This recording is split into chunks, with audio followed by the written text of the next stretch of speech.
So ventilator different mode আছে, that will be a different class, মানে সেটা তো এখানে দরকার নেই। সো যাদের ভেন্টিলেটরি সাপোর্ট লাগবে না তাদের আমাকে এটা দেখতে হবে যে আমার যদি PO2 মোর দ্যান 60 থাকে অন 50% FiO2। FiO2 50% মানে হচ্ছে আমাদের এই যে নর্মালি নিঃশ্বাস নিচ্ছে আমাদের FiO2 কত? আগের দিনও তো বলেছিলাম অ্যাটমসফিয়ারে কত পার্সেন্ট অক্সিজেন থাকে? এই বাবা এই সব ভুলে গেছে এরা। হ্যাঁ, 20%, 21, 21, হ্যাঁ। সো FiO2 দ্যাট মিনস 0.2, হ্যাঁ না? FiO2 0.5 মানে আমরা 50% অক্সিজেন দিচ্ছি আর কি। হ্যাঁ, ঠিক আছে। 100% অক্সিজেন গুড আর ব্যাড? হ্যাঁ, bad. It's little bit toxicity, toxic না? ক্যানট গিভ, আই মিন 100% আমরা খুব শর্ট টাইমের জন্য দিই, যখন ইনকিউবেশন যে সময়টা করা হচ্ছে ওই সময়টা একটুখানি দেওয়া হয়, quickly come down depending on see যে কিরকম গ্যাস আসছে, PO2 দেখে আমরা ওই কাম ডাউন। সো FiO2 দেখবে ভেন্টিলেটরে FiO2 লেখা থাকে কত FiO2। সো FiO2 50%-এ আমার PO2 should be more than 60। If I achieve this that means এই পেশেন্ট মানে ঠিক আছে। যদি FiO2 50-তে আমার PO2 60 কম হয় দ্যাট মিনস আমাকে ভেন্টিলেটর দিয়ে সাপোর্ট দিতে হবে। ওকে, so PO2 60 on FiO2 0.5, 50% or 0.5, this is the same. Okay, respiratory rate যদি 24-এর নিচে থাকে দ্যাট মিনস ওকে। হ্যাঁ, আর যদি দেখা যায় 30 35 দ্যাট মিনস পেশেন্ট ট্যাকেপনিয়া হচ্ছে। সো ট্যাকেপনিয়া কেন হচ্ছে? পেশেন্ট অ্যাডিকুয়েটলি যাচ্ছে না বলে ট্যাকেপনিয়া হচ্ছে। যেরকম হার্টের রেট বেড়ে যায় কেন, মানে পালস বেড়ে যায় কেন? অ্যাডিকুয়েটলি যাচ্ছে না, so heart is contracting to give more. Similarly respiratory rate কেন বাড়বে? যে আমার নর্মাল যে রেসপিরেশন রেট, নর্মাল 12 থেকে 18 যে রেসপিরেশন রেট তাতে যাচ্ছে না, সেই জন্য আমার রেসপিরেটরি রেট বাড়াতে হয়েছে। সো 24-এর যদি কম থাকে, PO2 যদি 60-এর বেশি থাকে, tidal volume more than 5 ml পার কেজি, তাহলে যদি 50 কেজি হয় তাহলে অ্যাটলিস্ট 250 টাইডাল ভলিউম এর ওপর হতে হবে আর কি। 300, 350, 400 এনাফ। কিন্তু যদি দেখা যায় যে টাইডাল ভলিউম মোটামুটি 200 হচ্ছে না, তার মানে হচ্ছে যে অ্যাডিকুয়েট হচ্ছে না, তাহলে দিস আর দ্য পেশেন্টস যাকে আমার ভেন্টিলেটরে দিতে হবে আর কি। ঠিক আছে। So this is the way we decide this patient respiratory আছে শুধু অক্সিজেনে হবে না এই অক্সিজেন থেকে এবার ভেন্টিলেটরে সাপোর্ট দিতে হবে আর কি। নর্মাল পার্সন নিজেরা নিলেই হয়ে যায়, অল্প ইঞ্জুরি সাপ্লিমেন্টাল অক্সিজেন দিলে হয়ে যাবে, pain relief supplemental oxygen. Some of them even with oxygen even with analgesia won't respond, so আমাকে তাদের ভেন্টিলেটরে দিতে হতে পারে। So how to decide on that based on this factors. ঠিক আছে, তাহলে ইনকিউবেশন শুড বি আন্ডারটেকেন যেটা বললাম। নর্মালি PO2 মানে PO2 and FiO2 একটা রেশিও হয়, PaO2/FiO2 রেশিও। নর্মালি সেটা হচ্ছে 500। ঠিক আছে, নর্মালি PO2 তো 60-এর বেশি হয় না। সো ধরো PO2 একটা ধরো 70, ধরো 70 লেখো 70, আর ধরো FiO2 হচ্ছে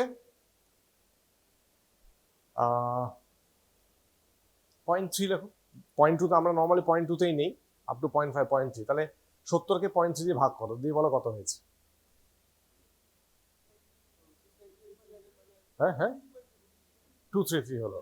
হ্যাঁ হ্যাঁ হ্যাঁ, ওকে। সো নর্মালি তুমি যদি PO2/FiO2 করো normal ratio, normal will be 500, up to 500 will be normal. So higher value is normal. 300 is a cut off. Okay, intubation indicator যদি রেশিও 300-এর কম হয়, so always go by PO2/FiO2। যদি ওটা মনে রাখবে, আরেকটা মনে রাখবে PO2/FiO2 রেশিও যদি 300-এর কম হয় ইউ নিড ইনকিউবেশন। হ্যাঁ, তাহলে লাগবে তাহলে। ঠিক আছে, PO2/FiO2 রেশিও 300-এর কম হলে লাগবে।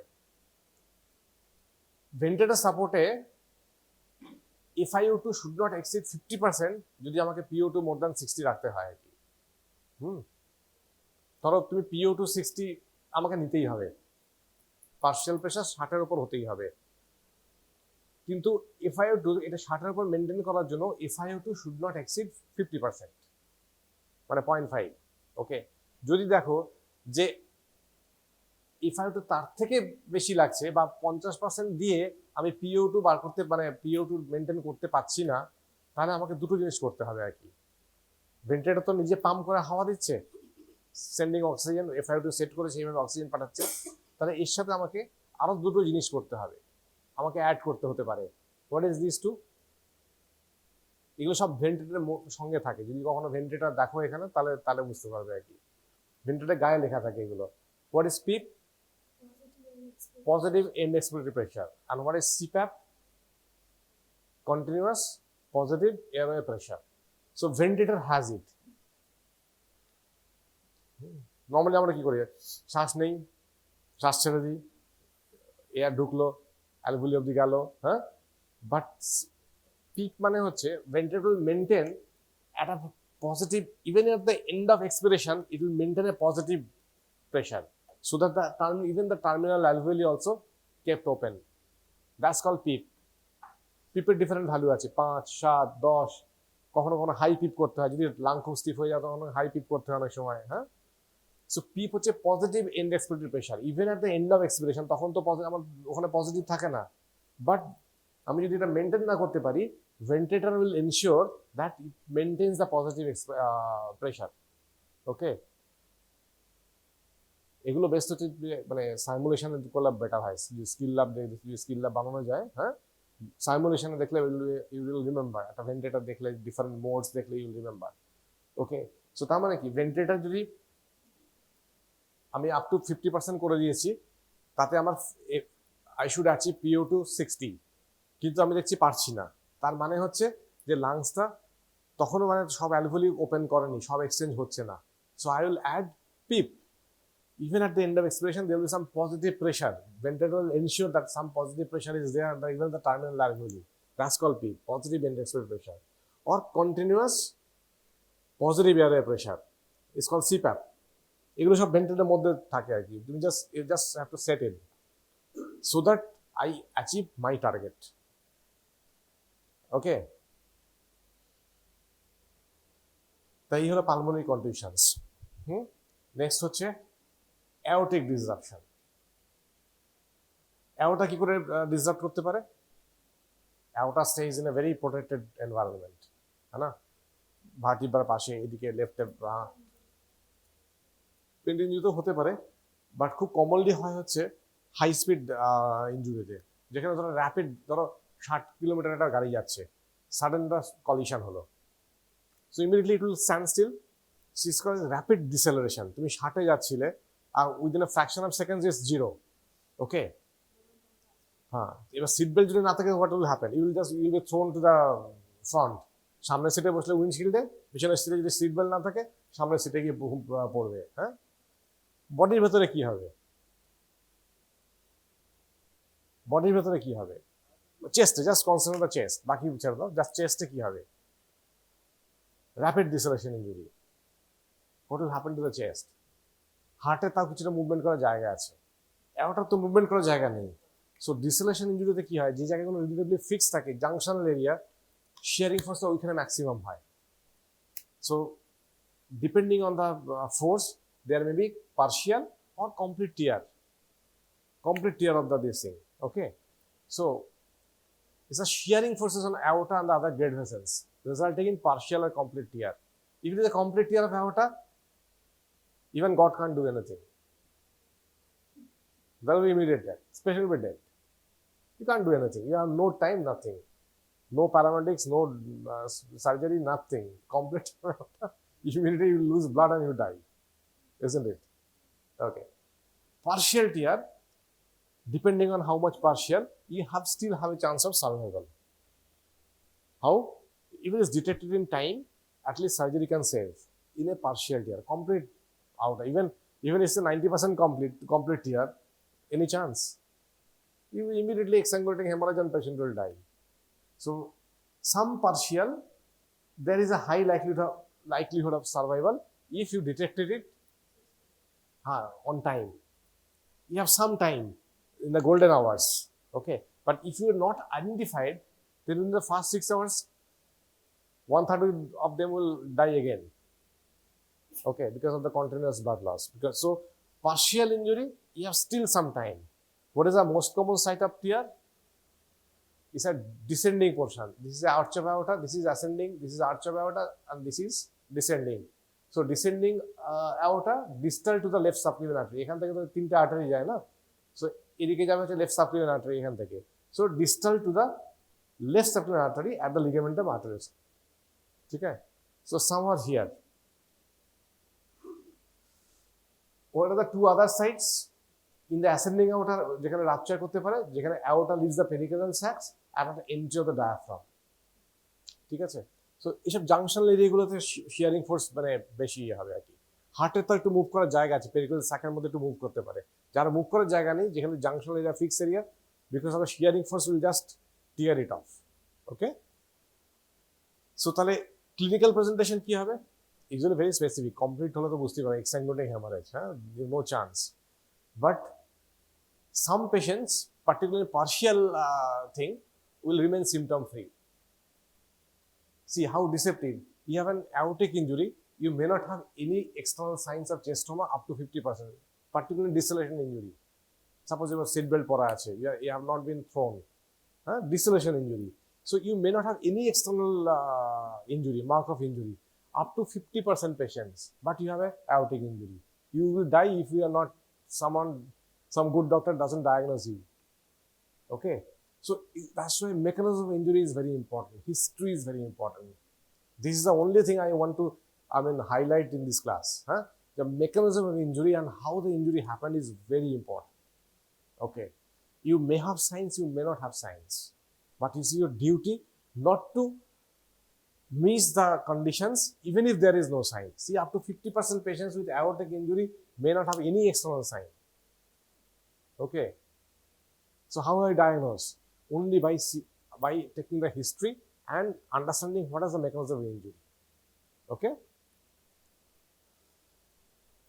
so single most important factor in establishing the diagnosis is high index of suspicion based on mechanism of injury. So there are different types of injury may happen where there is no external signs. Pulmonary contusions, myocardial contusions, aortic injury, it can happen without any injury, without any external mark of injury. Okay, so possible signs could be some pulse deficit adequately যাচ্ছে না, hypotension হতে পারে, which is not explained by other injuries. Patient no other injuries, we have quickly done fast, fast focus ultrasound, quickly I have seen that there is no blood in the, there is no injury of the liver, no injury of the spleen, no free fluid in the pelvis, there is no pericardial injury, but still patient may have hypotension. So these are the scenarios you will think that patient may have aortic injuries. Okay, so unexplained hypotension, and sometimes hypertension of the upper extremity compared with the lower. If you take BP in upper extremity, lower extremity, so lower extremity has a very low pulse, upper extremity has a, BP is fine, okay, or maybe higher, but lower extremity is a very low BP. So you may think that left subclavian goes here, injury is usually down below it, so the lower extremity will have lower pressure, upper extremity will have normal pressure. Okay, so these are the scenario where it may, if you find this type of findings, you will think that it may be aortic injury. Okay, so if you see the chest X-ray, aortic injury means blood will be here. So this is the mediastinum, the central part. The middle part is the mediastinum. So in the chest X-ray, if it is it's a widened mediastinum, more than 8 centimeter.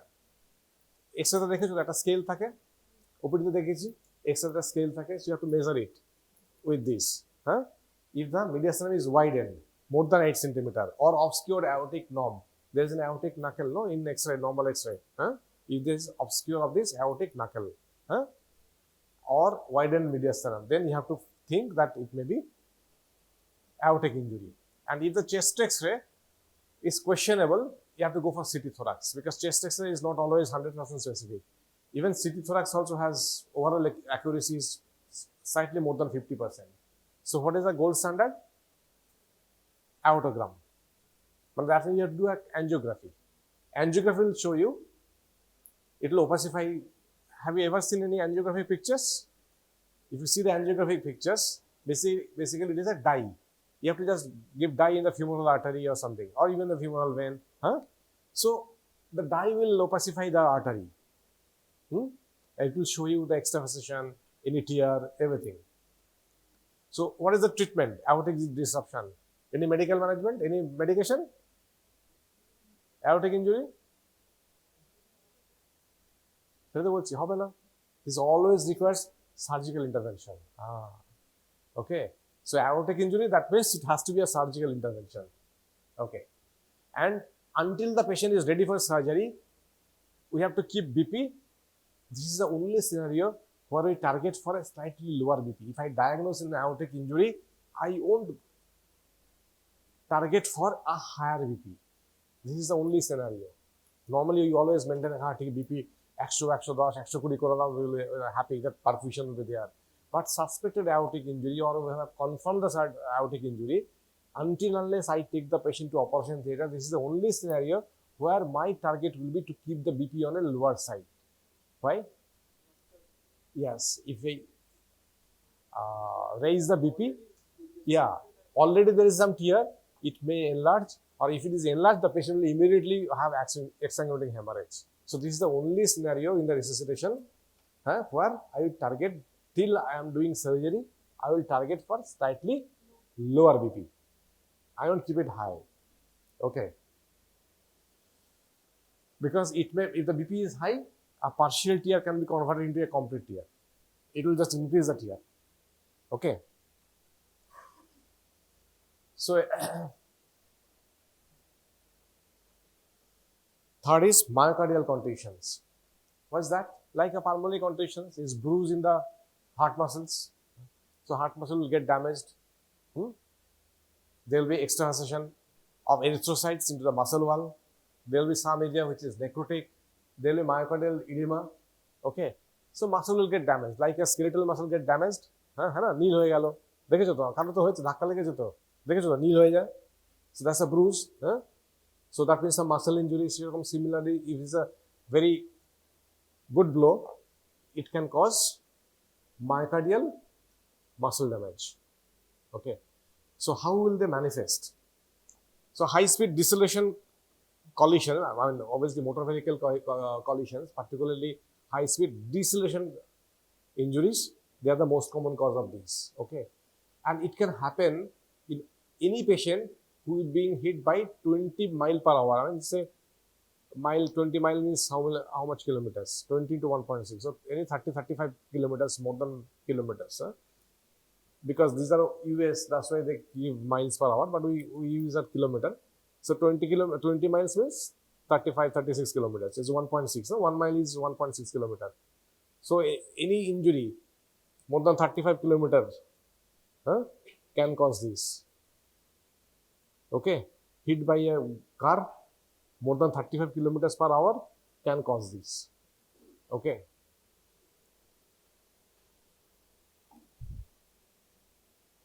Now, what is the clinical significance?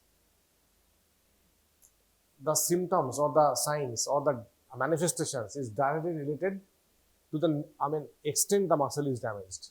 Okay. So, clinically কি হতে পারে? Very common, হার্টে হলে কি হবে? হার্টে any injury আছে, heart muscle injury হয়েছে। হার্ট মাসল কি করে? কন্ট্রাক্ট করে তো না? সো হার্টের মাসল যদি একটা জায়গায় কন্ট্রাকশন না হয়, কি হবে তাহলে? ইনজুরি হয়ে গেলে ইঞ্জিন মাসল ক্যানট কন্ট্রাক্ট প্রপারলি, তাহলে কি হতে পারে? জাস্ট থিঙ্ক কি হতে পারে? একটা হতে পারে, ইয়েস অ্যাডিকুয়েট কন্ট্রাকশন হচ্ছে না, সো ইনঅ্যাডিকুয়েট কার্ডিয়াক আউটপুট হতে পারে, তাই না? তাহলে মায়োকার্ডিয়াল ইনফাকশন হলে যেরকম হয়, হার্ট অ্যাটাকটা মানে কি? মায়োকার্ডিয়াল ইনফাকশনস, সাপ্লাই নেই বলে এরকম হয়েছে না? সো সেরকম বেসিক্যালি ইনফাকশনের মতো হতে পারে। তবে in fact muscle cannot contract properly, so inadequate cardiac output, BP may come down, pulse এমনি বাড়তে পারে। আর কি হতে পারে? হার্টে আরেকটা ভেরি কমন হচ্ছে heart is an electrical rhythm করেন না, সাইনাস রিদমে হয়। So yes, so any heart problem, particularly this myocardial will produce arrhythmias. It's called dysrhythmias or arrhythmias. What is the most common?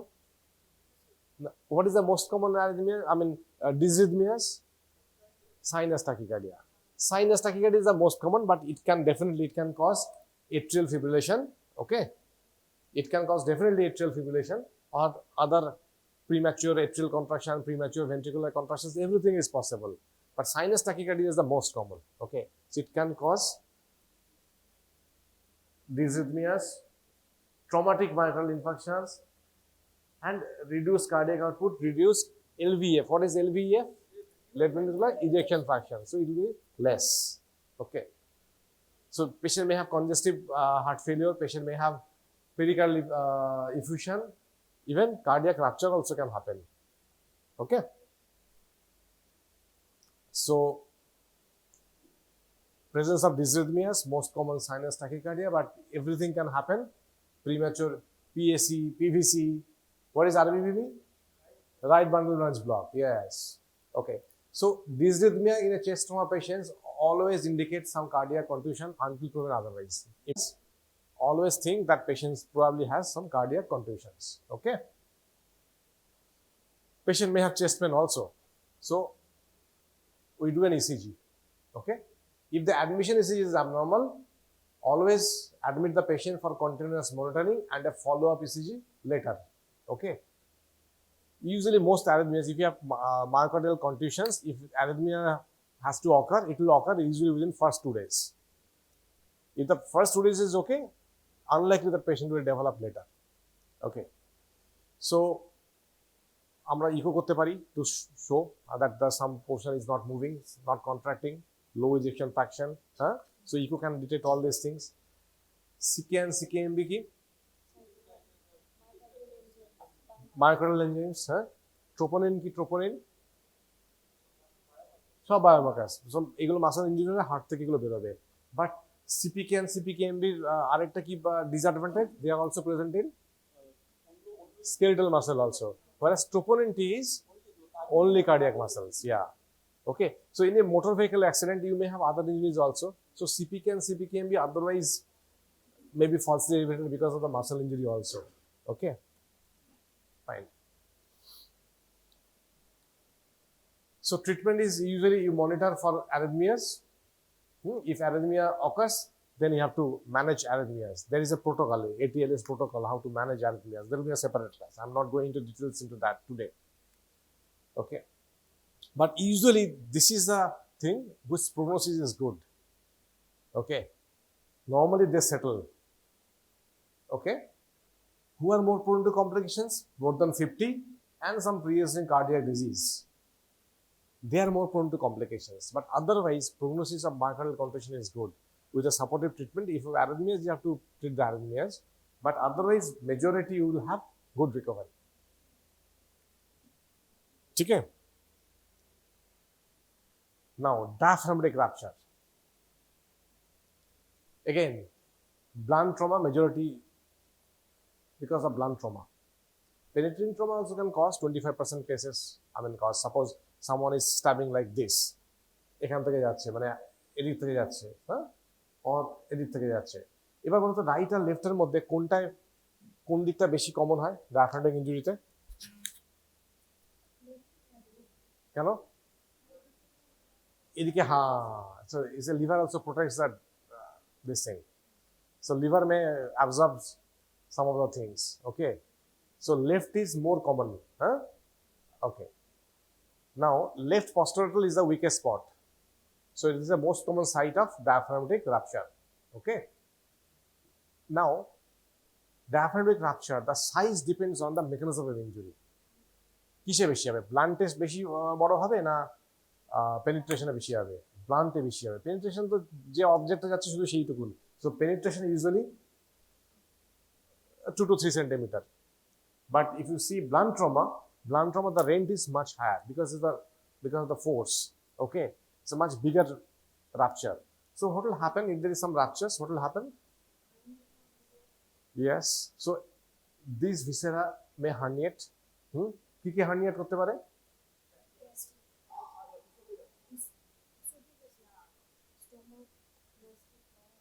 এখানে তো রাপচার।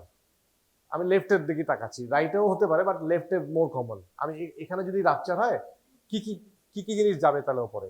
ওহ, আঁকা আছে তো সব। বাস ঠিক আছে, স্প্রিন। এটা প্যানক্রিয়াস। Are you anatomy প্রসেক্টর? হ্যাঁ, the stomach, first thing stomach will herniate.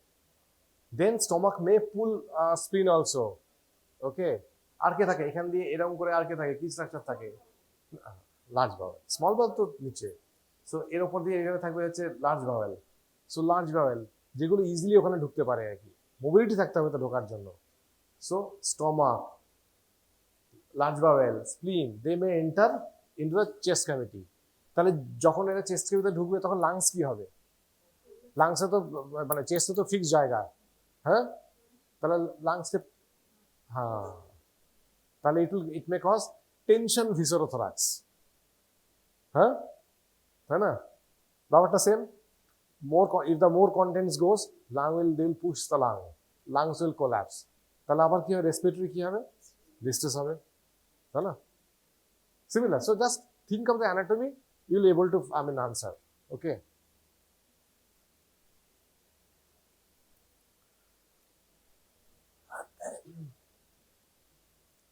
so clinical pictures depends on the site and size of injury and the presence of herniation, effect of lung, also associated injury থাকতে পারে। Because C diaphragm তো মানে এইরকম structure, এদিকে rib দিয়ে protected, so because of the mechanism of injury they may have, all these chest trauma patients may have other associated injuries.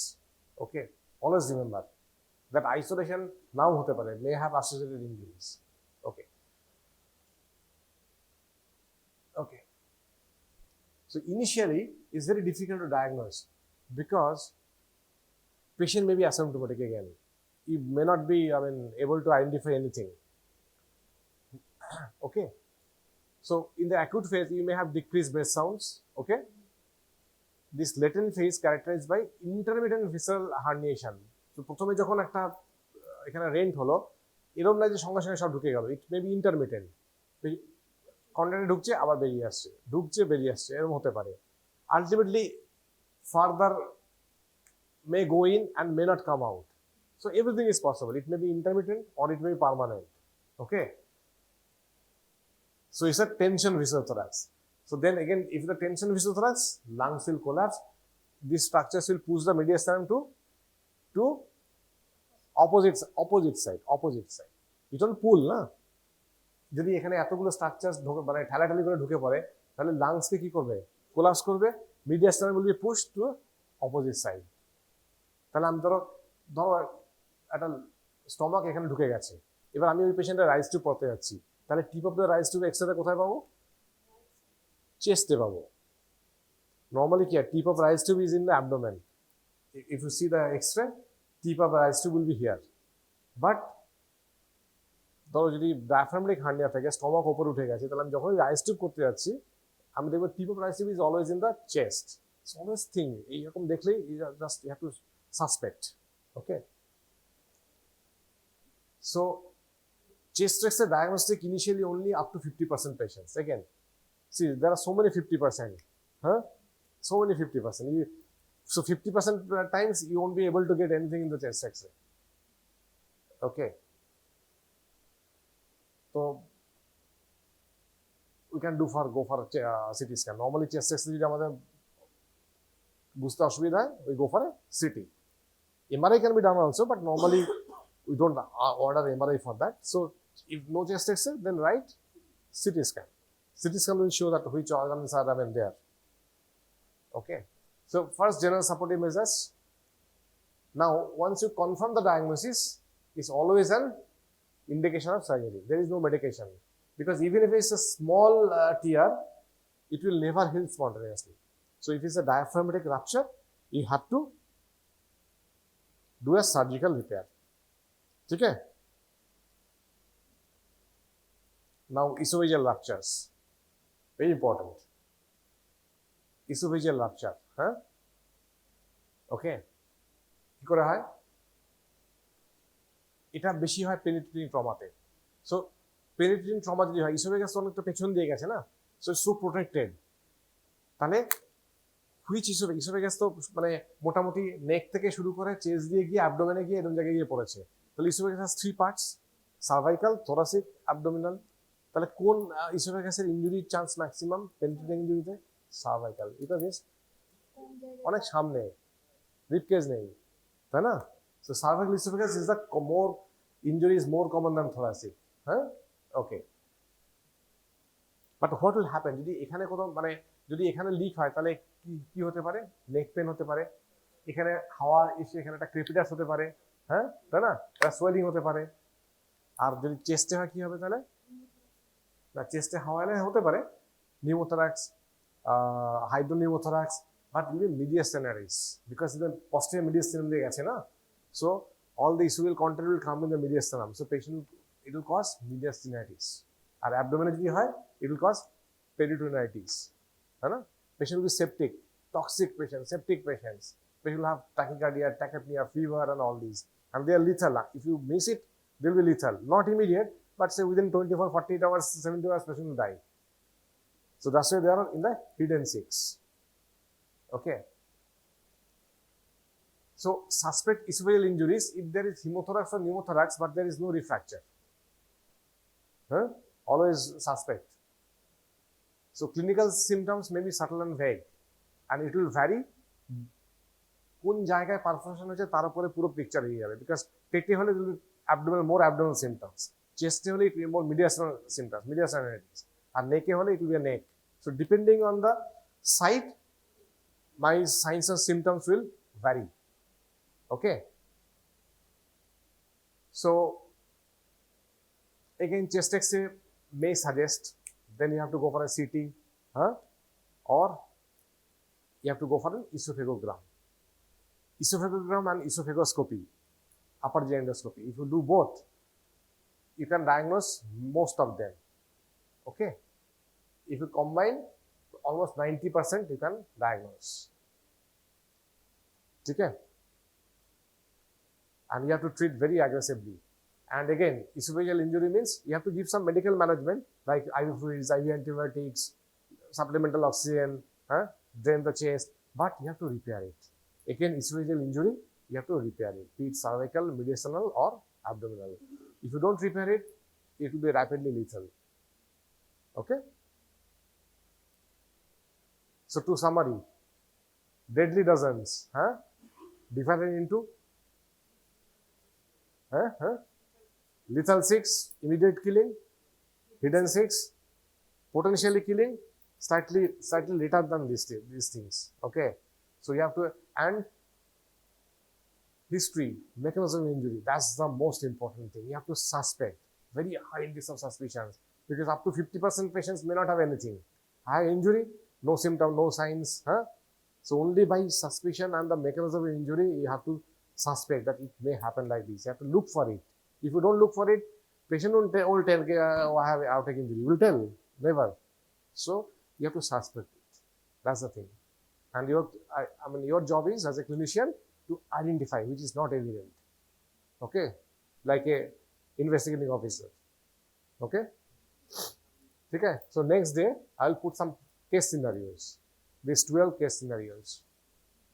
Okay, with exercise and all this, you have to answer. I'll just show you. Okay. The infectious disease burden in India is very high. Reasons are of different categories like lack of sanitation, fresh water, deforestation, urbanization, changes in lifestyle, etc. Good percentage of the infectious epidemics are unreported because its cases occur in remote areas.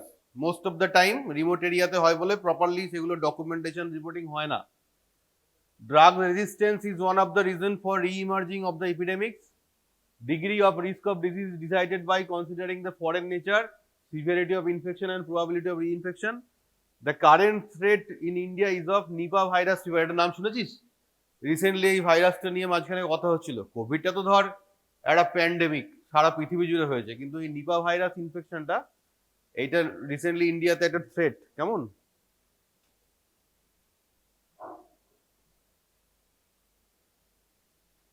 Major causes of fevers in India.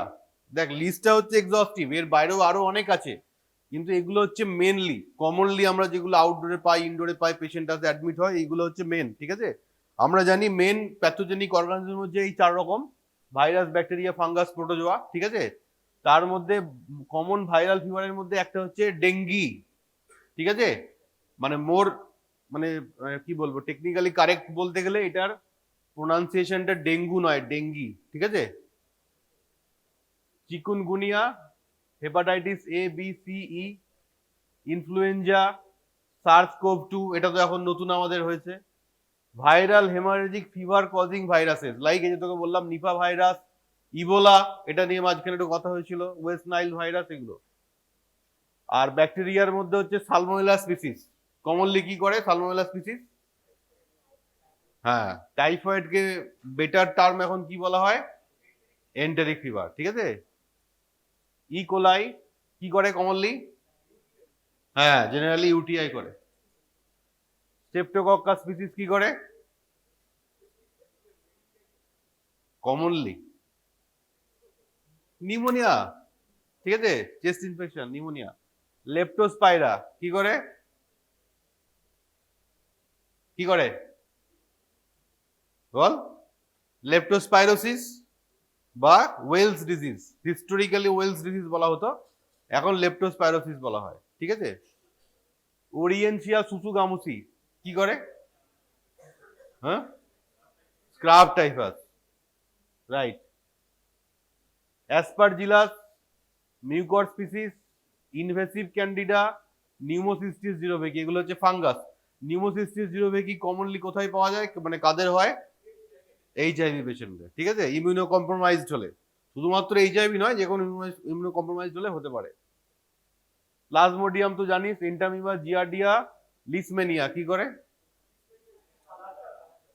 Kala-azar, ঠিক আছে। কালাজার কে কি বলে এখন exactly জানিস?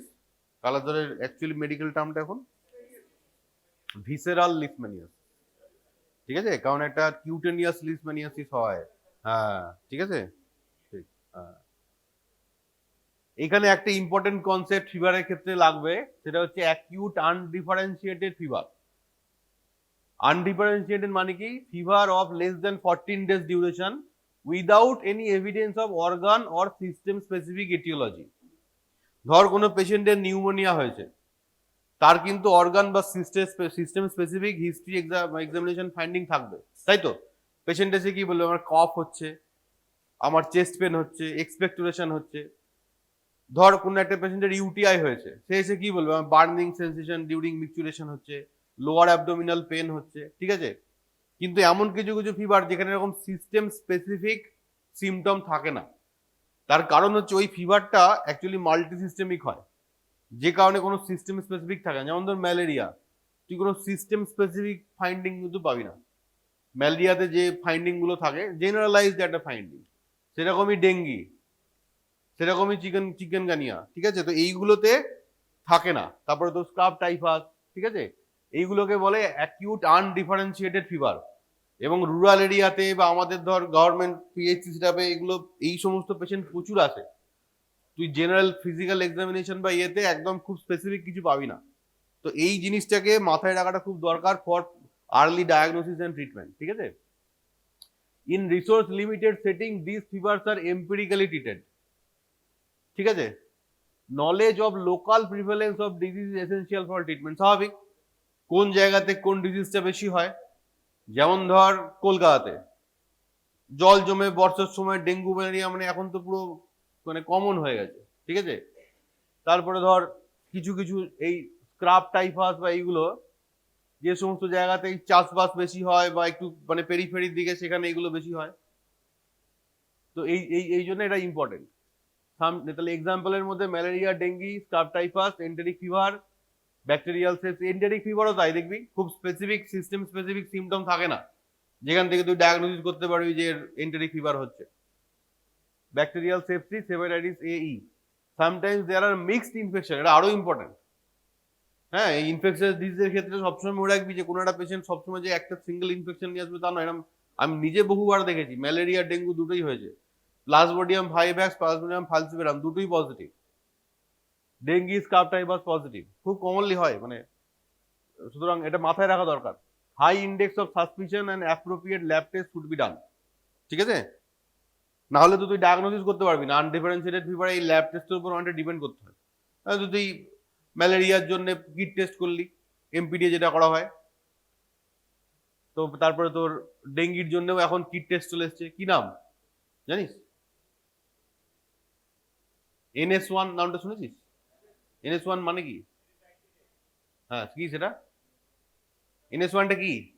NS এর full form কি? হুম?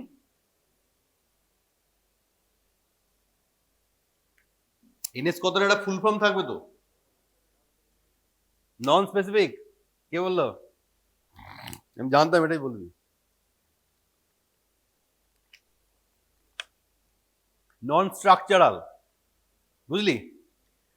Dengue virus তোরা পড়িসনি virology microbiology?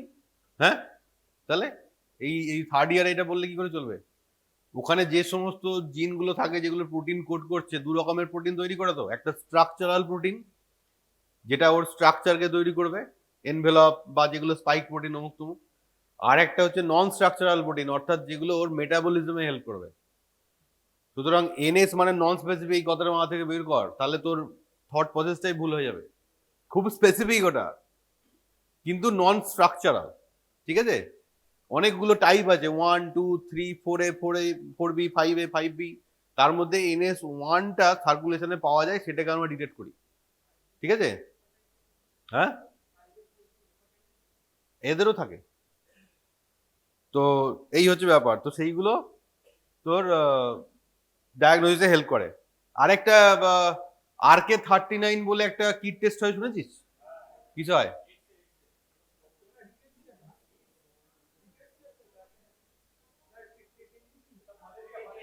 Kala-azar, ঠিক আছে?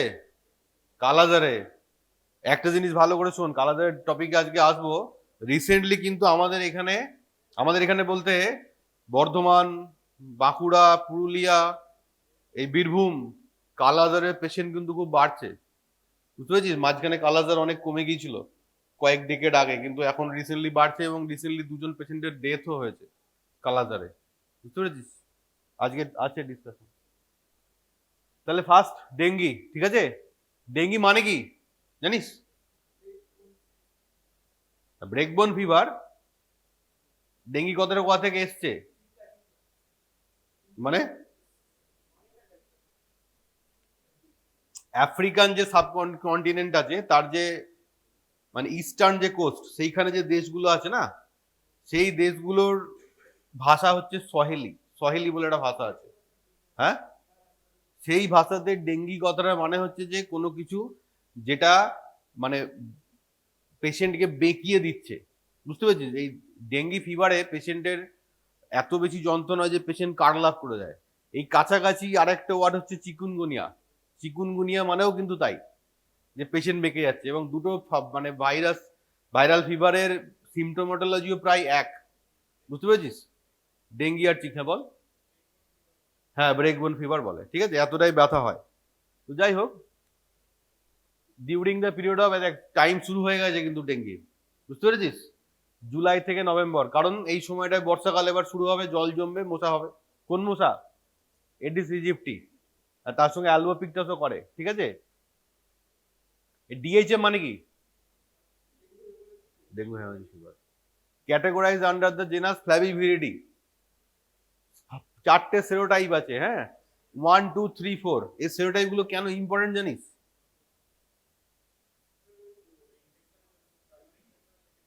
Right, very good. কেন, তাতে কি ব্যাপার হয়?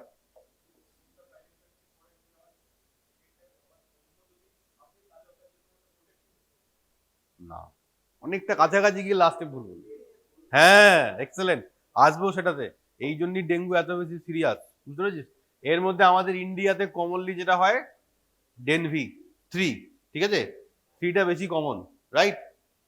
Incubation period last for 5 to 7 days। Common clinical picture কি? জেনারেলি পেশেন্ট কোন কোন সিমটম নিয়ে আসে? High grade fever. আচ্ছা, হাই গ্রেড ফিভার কাকে বলে? হাই গ্রেড মানে কি? কতর ওপরে? হ্যাঁ, 102, ঠিক আছে? 102-এর উপরে ফিভার গেলে তখন আমরা বলি হাই গ্রেড ফিভার, ঠিক আছে? জেনারেলি কত টেম্পারেচারের উপরে গেলে আমরা অ্যান্টিবায়োটিক দিই?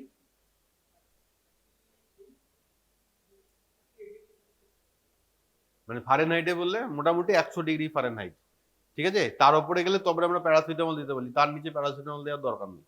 ধর 99, 99.5, হালকা একটু ফিভারিশ লাগবে, কিন্তু ওষুধ দেওয়া লাগে না। হেডেক, এটা খুব ইম্পর্টেন্ট, ঠিক আছে? ডেঙ্গিতে হেডেক, রেট্রো অরবাইটাল পেন, এটা তো খুবই স্পেসিফিক। পেশেন্ট যদি বলে যে আমার চোখগুলো ব্যথা করছে আর চোখের পিছনগুলোর মধ্যে ব্যথা হয়ে আছে, সবসময় সাসপেক্ট করবে যে ডেঙ্গু হতে পারে কিন্তু পেশেন্টের, ঠিক আছে? আর কি হয়, প্রচন্ড ব্যাক পেন হয় ডেঙ্গুতে, ঠিক আছে? প্রচন্ড ব্যাক পেন হয়। এবার মাইলজিয়া, আর্থ্রালজিয়া এগুলো তো হবেই, নজিয়া, ভমিটিং থাকে। ডেঙ্গুতে একটা র্যাশও হয়, ঠিক আছে? ডেঙ্গু র্যাশটার নাম জানিস?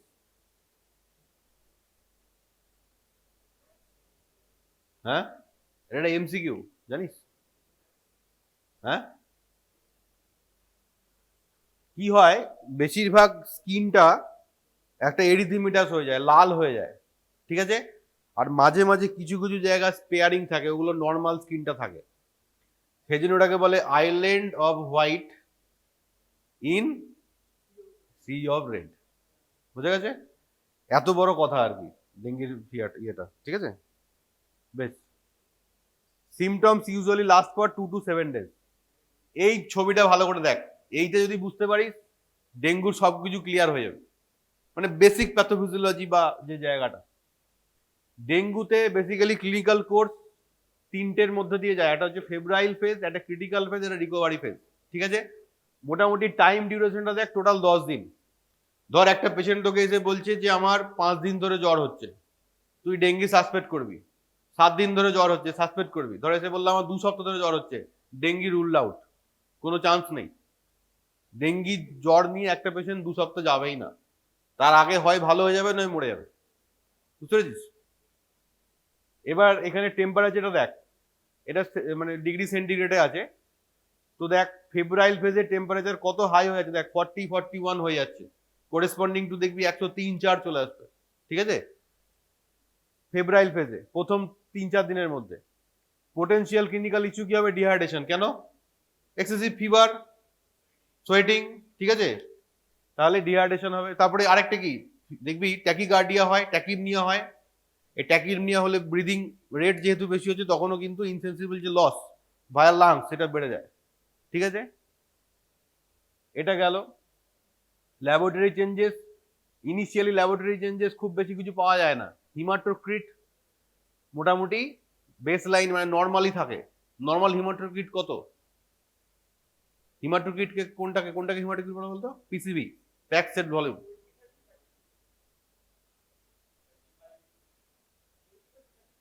না, 25 কি করে হয় রে? ভালো করে ভেবে বল। মোটামুটি এটার একটা গ্রস হিসেব হচ্ছে যে একটা পেশেন্টের যত হিমোগ্লোবিন আছে ইন্টু 3। বুঝতে পেরেছিস? তা তুই একটা অ্যাভারেজ হিমোগ্লোবিন কত বল? ধর আমি বললাম 11 থেকে 14, তাহলে 3 কর, 3 টাইমস কর, 33 থেকে 42। বুঝতে পেরেছিস? মোটামুটি এটা হচ্ছে পিসিবি। এবার এই জিনিসটা অনেক বেশি ইম্পর্টেন্ট। তোরা ডেঙ্গিতে শুধুমাত্র প্লেটলেট নিয়ে মাথা খারাপ করিস, বা কমন লোকজন তাই করে। প্লেটলেটের থেকেও অনেক বেশি ইম্পর্টেন্ট হচ্ছে হিমাটোক্রিট। কারণ platelet does not guide the therapy, but haematocrit does. সুতরাং ডেঙ্গিতে তোকেও ধর কোনো বাড়ির লোক হয়তো জিজ্ঞেস করলো, 2 দিন পরেই করবে, এরপরে আস্তে আস্তে তো ডেঙ্গি হবেই, যে আমার ডেঙ্গি হয়েছে, প্লেটলেট এত আছে। তুই ওটা বাদ দাও, হিমাটোক্রিট কত আছে বলো, তার উপরে ডিপেন্ড করছে ওর বাকি ট্রিটমেন্ট, ঠিক আছে? তাহলে বেস লাইন আমরা একটা হিমাটোক্রিট দেখে রাখি, তার কারণ হচ্ছে দেখ পরের দিকে হিমাটোক্রিট চেঞ্জ হয়। যদি বেস লাইন দেখে না রাখিস, সেটা কতটা বেড়েছে তুই বুঝতে পারবি না। যে কারণে যখনই কোনো পেশেন্টের তুই ডেঙ্গি সাসপেক্ট করছিস, তুই যেমন ওকে ডেঙ্গি টেস্ট করতে দিবি, সেরকম এই টেস্টগুলো করতে দিতে হবে তোকে, ঠিক আছে? আর প্লেটলেট, তাহলে প্রথম দিকে দেখ প্লেটলেট হাই আছে, হিমোটোক্রিট কমের দিকে আছে, মানে নর্মালের দিকে আছে। আর আমরা যদি ভাইরোলজি করি দেখবো ভাইরেমিয়া, মানে ব্লাডে ভাইরাসটা প্রচুর বেড়ে আছে। এইটা হলো ফেব্রাইল ফেজ। ফেব্রাইল ফেজের পর পেশেন্ট চলে যাবে ক্রিটিক্যাল ফেজে। কেন যায়? হ্যাঁ, মানে বেসিক ব্যাপার হচ্ছে দেখবি বেশিরভাগ ইনফেকশনে ইনফেক্টিভ অর্গানিজমটা যা না ড্যামেজ করে, তার থেকে বেশি ড্যামেজ করে এক্সেসিভ ইমিউন রেসপন্স। এটা সবসময় মনে রাখবি। বুঝতে পেরেছিস? এক্সেসিভ ইমিউন রেসপন্সটা বডির বেশি ড্যামেজ করে ফেলে then the organism itself, most of the time. ঠিক আছে, সব সময় নয়।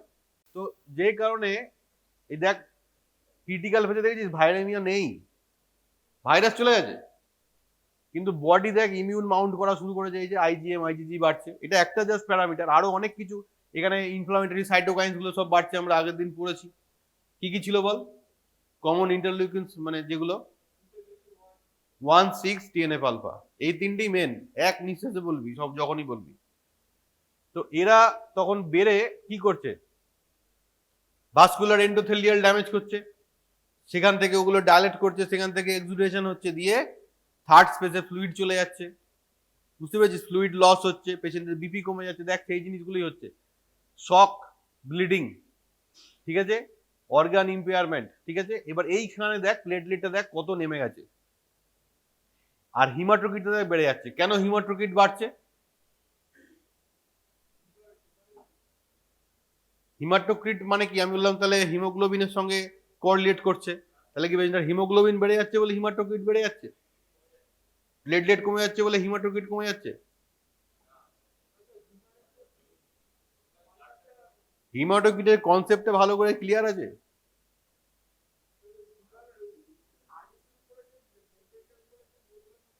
হুম, কোথায় তুই তো ইএসআরে চলে যাচ্ছিস? হ্যাঁ, হ্যাঁ, মানে সহজ কথা, আরবিসি কনসেন্ট্রেশন ইন ব্লাড, বোঝার চেষ্টা কর। এই পেশেন্টটার কি হচ্ছে, ফ্লুইড লস হচ্ছে, এক্সুডেশন হচ্ছে, তাহলে ব্লাডের মধ্যেকার যে ফ্লুইড পার্টটা সেটা চলে যাচ্ছে থার্ড স্পেসে, আরবিসি তো আর যেতে পারছে না, তাহলে অ্যাপারেন্টলি আরবিসি কনসেন্ট্রেশনটা বেড়ে যাচ্ছে। কথাটা বুঝলি? যে কারণে হিমাটোক্রিট এত ইম্পর্টেন্ট, তুই ওখান থেকে বুঝতে পারবি যে ওর ফ্লুইড ইজ টু সেল ওই রেশিওটা ঠিক থাকছে কিনা। কথাটা বুঝলি? হিমাটোক্রিট বাড়ছে মানে ওর কোথাও একটা ফ্লুইডটা লস হয়ে যাচ্ছে, দিয়ে অ্যাপারেন্টলি আরবিসিটা কনসেন্ট্রেটেড হয়ে যাচ্ছে অ্যাপারেন্টলি। ওর তো হিমোগ্লোবিন বাড়ছে না, তাহলে হিমাটোক্রিট 50 হয়ে যাচ্ছে কি করে? কথাটা বোঝা গেছে? তার মানে তোকে এখান থেকে কি, মানে এখানে তোকে গাইড কিভাবে করছে, তোকে বুঝতে হবে যে পেশেন্টটার ফ্লুইড ডেফিসিয়েন্সি হচ্ছে, পেশেন্টটাকে ফ্লুইড দিতে হবে, and this is the mainstay of therapy in dengue, fluid therapy, fluid fluid fluid. আর একটা কোন এক্সাম্পল আছে বলতো? ফার্স্টেই প্রচুর ফ্লুইড দিতে হবে, আর সেগুলো তো ঠিক আছে, রাইট, মানে গ্যাস্ট্রোএন্টারাইটিস, আরে ডিকে, বুঝতে পেরেছি, ডায়াবেটিক কিটোঅ্যাসিডোসিস, ইনসুলিন অ্যান্টিবায়োটিক পরে, আগে ফ্লুইড। সেম হচ্ছে এখানে, ফ্লুইড থেরাপি পেশেন্টটাকে বাঁচাবে, ঠিক আছে। তার কারণ পেশেন্ট নাহলে শকে চলে যাবে, বুঝতে পেরেছিস? আচ্ছা এইখানে একটা জিনিস বল, এই দেখ টেম্পারেচারটা দেখ বেস লাইনের থেকে নিচে চলে গেছে, দেখতে পাচ্ছিস কেন? কারণ শকে চলে গেছে পেশেন্ট, শকে টেম্পারেচার কমে যায়, ঠিক আছে। ওই জন্য বললাম যে এই চারটে যদি বুঝতে পারিস, ডেঙ্গি মানে 90% বুঝতে পারি যাবি, ঠিক আছে। আর কি, প্লেটলেট কমলো, এবার দেখ যখন রিকভারি ফেজে আসছে এবার পেশেন্ট 5-6 দিন পরে, তখন দেখ টেম্পারেচার নর্মাল আর আসছে না, হিমাটোক্রিট দেখ বেড়ে গিয়েছিল, তখন আবার হিমাটোক্রিট এই হচ্ছে। তার কারণ কি? এই যে ফ্লুইড রিঅ্যাবজর্পশন হচ্ছে, থার্ড স্পেসে যে সমস্ত ফ্লুইড চলে গিয়েছিল সেই ফ্লুইডগুলো আবার সার্কুলেশনে ব্যাক করছে। এই সময়ে ওই জন্যে ফ্লুইড থেরাপি খুব মেটিকুলাসলি দিতে হয়। তুই ধর একটা পেশেন্টকে ফ্লুইড থেরাপি লিখে চলে গেলি, দিয়ে আর এক সপ্তাহ কোনো খোঁজ নিলি না, আর সিস্টার ওকে ফ্লুইড দিয়েই যাচ্ছে, তো ফ্লুইড ওভারলোড হয়ে পেশেন্টটা শ্বাসকষ্ট হয়ে আবার হার্ট ফেলিওরে চলে যাবে পেশেন্টটা, কারণ অলরেডি তুই এক্সট্রা ফ্লুইড দিয়েছিস, আবার থার্ড ফেজ থেকে ফ্লুইডগুলো আবার ব্যাক করে আসছে। ওই জন্য ওই সময়টা রিকভারি ফেজে আবার ফ্লুইড কমিয়ে দিতে হয়। ওই জন্য পেশেন্টকে ডেলি দুবেলা দেখে এগুলো মনিটর করতে হয় ডেঙ্গিতে। এটা এখন মানে গভর্নমেন্ট বিশাল স্ট্রিক্ট এটাতে, যে কোনো হসপিটাল নার্সিংহোম এগুলো খুব ফলো করে, ঠিক আছে। তো এটা গেল, প্লেটলেট দেখ আবার বাড়তে শুরু করেছে। প্লেটলেট কেন কমে ডেঙ্গিতে কেউ বলতে পারবি? একটা হচ্ছে ডেঙ্গি ভাইরাসটা কিছু কিছু ক্ষেত্রে বোন ম্যারোতে চলে গিয়ে প্লেটলেট প্রোডাকশনটাকে কমিয়ে দেয়, ওর নিজে ওখানে গিয়ে বসে থাকে, বাকিদের কাজ করতে দেয় না। হ্যাঁ, হ্যাঁ, আর অ্যান্টিজেন অ্যান্টিবডিও আছে, কিন্তু অ্যান্টিজেন অ্যান্টিবডি হলে প্লেটলেটটা ডেস্ট্রয়েড হয়ে যেত। ডেঙ্গিতে প্লেটলেট ডিস্ট্রাকশন কম দেখা যায়, বুঝতে পেরেছিস? প্লেটলেট একটু ডিফাংক্ট হয়ে যায় আর তৈরি কম হয়, ডিস্ট্রাকশন হয় অ্যান্টিজেন অ্যান্টিবডি ইমিডিয়েট, সেটা আমি অস্বীকার করবো না, বেসিক্যালি সবকটা কম্পোনেন্টই থাকে, কিন্তু এটা একটা ইম্পর্টেন্ট ফ্যাক্টর, বুঝতে পেরেছিস তো? তাহলে এটা ক্লিয়ার হলো। আর এই দেখ আইজিএম আইজিজি বাড়ছে। আমরা যখন ডেঙ্গি টেস্ট করি ভাইরেমিয়া, তখন আমরা কি টেস্ট করি? NS1, ঠিক আছে, প্রথম 5 দিন, 5 দিন পরে আমরা টেস্ট করি আইজিএম, ঠিক আছে। আর আইজিজির কোনো সেই অর্থে রোল নেই। তুই একটা জানতে পারিস যে আগে ইনফেকশন হয়েছিল, কারেন্ট ট্রিটমেন্টে খুব কিছু করার নেই। এইটা যেটা বলছিলি তখন, ঠিক আছে, ডেঙ্গু হেমারেজি ফিভার আর ডেঙ্গু শক সিনড্রোম, এটার মেকানিজমটা কি? দেখ, ইনিশিয়াল যখন ইনফেকশন হয়েছে, এই যে NS1 কমপ্লিমেন্ট অ্যাক্টিভেশন এইসব করে তখন পেশেন্টের একটা হয়েছে, কিন্তু এই দেখ এখানে macrophage, dendritic cell, T cell, এরা কি করেছে? মেমোরি সেল তৈরি করেছে ফার্স্ট টাইম ইনফেকশনের পরে। এই মেমোরি সেল যখন করেছে, এবার সেকেন্ড টাইম যখন কোনো ইনফেকশন হচ্ছে, তখন এই মেমোরি সেল অ্যান্টিজেন অ্যান্টিবডি এইসব কমপ্লেক্স তৈরি করে এক্সেসিভ, তখন এখানে এটাকে বলে সাইটোকাইন স্টর্ম। হ্যাঁ, এটাকে বলে সাইটোকাইন স্টর্ম, ঠিক আছে। প্রথম দিকে মানে ফার্স্ট টাইমে ইনফেকশনে এত বেশি সাইটোকাইন রিলিজ হয় না, কিন্তু second time excessive cytokine release হয়ে ভাস্কুলার পারমিটিভিটি বাড়িয়ে এই পুরো এন্ডোথেলিয়াল ড্যামেজ করে একদম পুরো ম্যাসাকার ব্যাপার। তো তখন হচ্ছে তোর ডেঙ্গু হেমারেজিক ফিভার আর ডেঙ্গু শক সিনড্রোম হয়। যে কোনো ফার্স্ট টাইম ডেঙ্গু অনেকেরই হয়েছে, বুঝতে পারিস নি, গায়ে পায়ে ব্যথা করেছে, প্যারাসিটামল অ্যান্টিবায়োটিক খেয়েছিস, ভালো হয়ে গেছে। সেকেন্ড টাইম যদি হয় তখন এই বাড়াবাড়িটা হয়ে যাবে, বুঝা গেছে। এবং এটা হয় হচ্ছে ডিফারেন্ট সেরোটাইপের জন্য, বুঝতে পেরেছিস? সেম সেরোটাইপের হয় না। দুবার পরপর ধর ডেনভি 1 হয়েছে, এটার চান্স কম, কিন্তু একবার ডেনভি 1 একবার ডেনভি 3 হয়ে গেল, তখন কিন্তু এটার চান্স বেড়ে যাবে। তাহলে এবার grading, dengue fever, haemorrhagic fever 1, 2, 3, 4, তার মধ্যে 3 আর 4টা চলে যায় ডেঙ্গু শক সিনড্রোমে, ঠিক আছে। তাহলে 1-এ কি হয়? নর্মাল ফিভার টিভার হলো, রেট্রোঅ্যালবুমিনাল পেন, যা যা বললাম, লিউকোপেনিয়া, থ্রম্বোসাইটোপেনিয়া, ঠিক আছে। প্লাজমা লিকেজের কোনো এভিডেন্স থাকে না। প্লাজমা লিকেজ কনসেপ্টটা ক্লিয়ার হয়েছে, যেটা বললাম একটু আগে। নেক্সট হচ্ছে above criteria plus positive tourniquet test. এটা কি জানিস কিভাবে করে? নামটা টর্নিকেট টেস্ট, কিন্তু অ্যাকচুয়ালি টর্নিকেট বাঁধে না, এটাই ফ্যালাসি। বাঁধে হচ্ছে বিপি কাফ, ঠিক আছে। নর্মালি কি করে, এখানে আমাদের যে কিউবিটাল ফসাটা আছে, এখানে একটা 1 স্কোয়ার ইঞ্চ জায়গা মার্ক করে, ঠিক আছে, দিয়ে বিপি কাফটাকে বাঁধে, বেঁধে ওটাকে ইনফ্লেট করে। যে বিপিটা ধর মাপলি, ধর 120/80 বিপি হলো, তাহলে ওটার যে মাঝামাঝি লেভেল অর্থাৎ 100, সেই 100-এ বিপি কাপটাকে ইনফ্লেট করে রেখে দিতে হয়, ঠিক আছে, মোটামুটি 2-4 মিনিট। তারপরে ওটাকে ডিফ্লেট করতে হয়। তারপরে দেখতে হয় যে এই যে স্কোয়ার ইঞ্চ তুই জায়গাটা করেছিস, সেইখানে পেটিকি ডেভেলপ করেছে কিনা। পেটিকি অর্থাৎ নিডল হেডের মতো ছোট ছোট ব্লিডিং স্পট, সেইটা গুনতে হয়,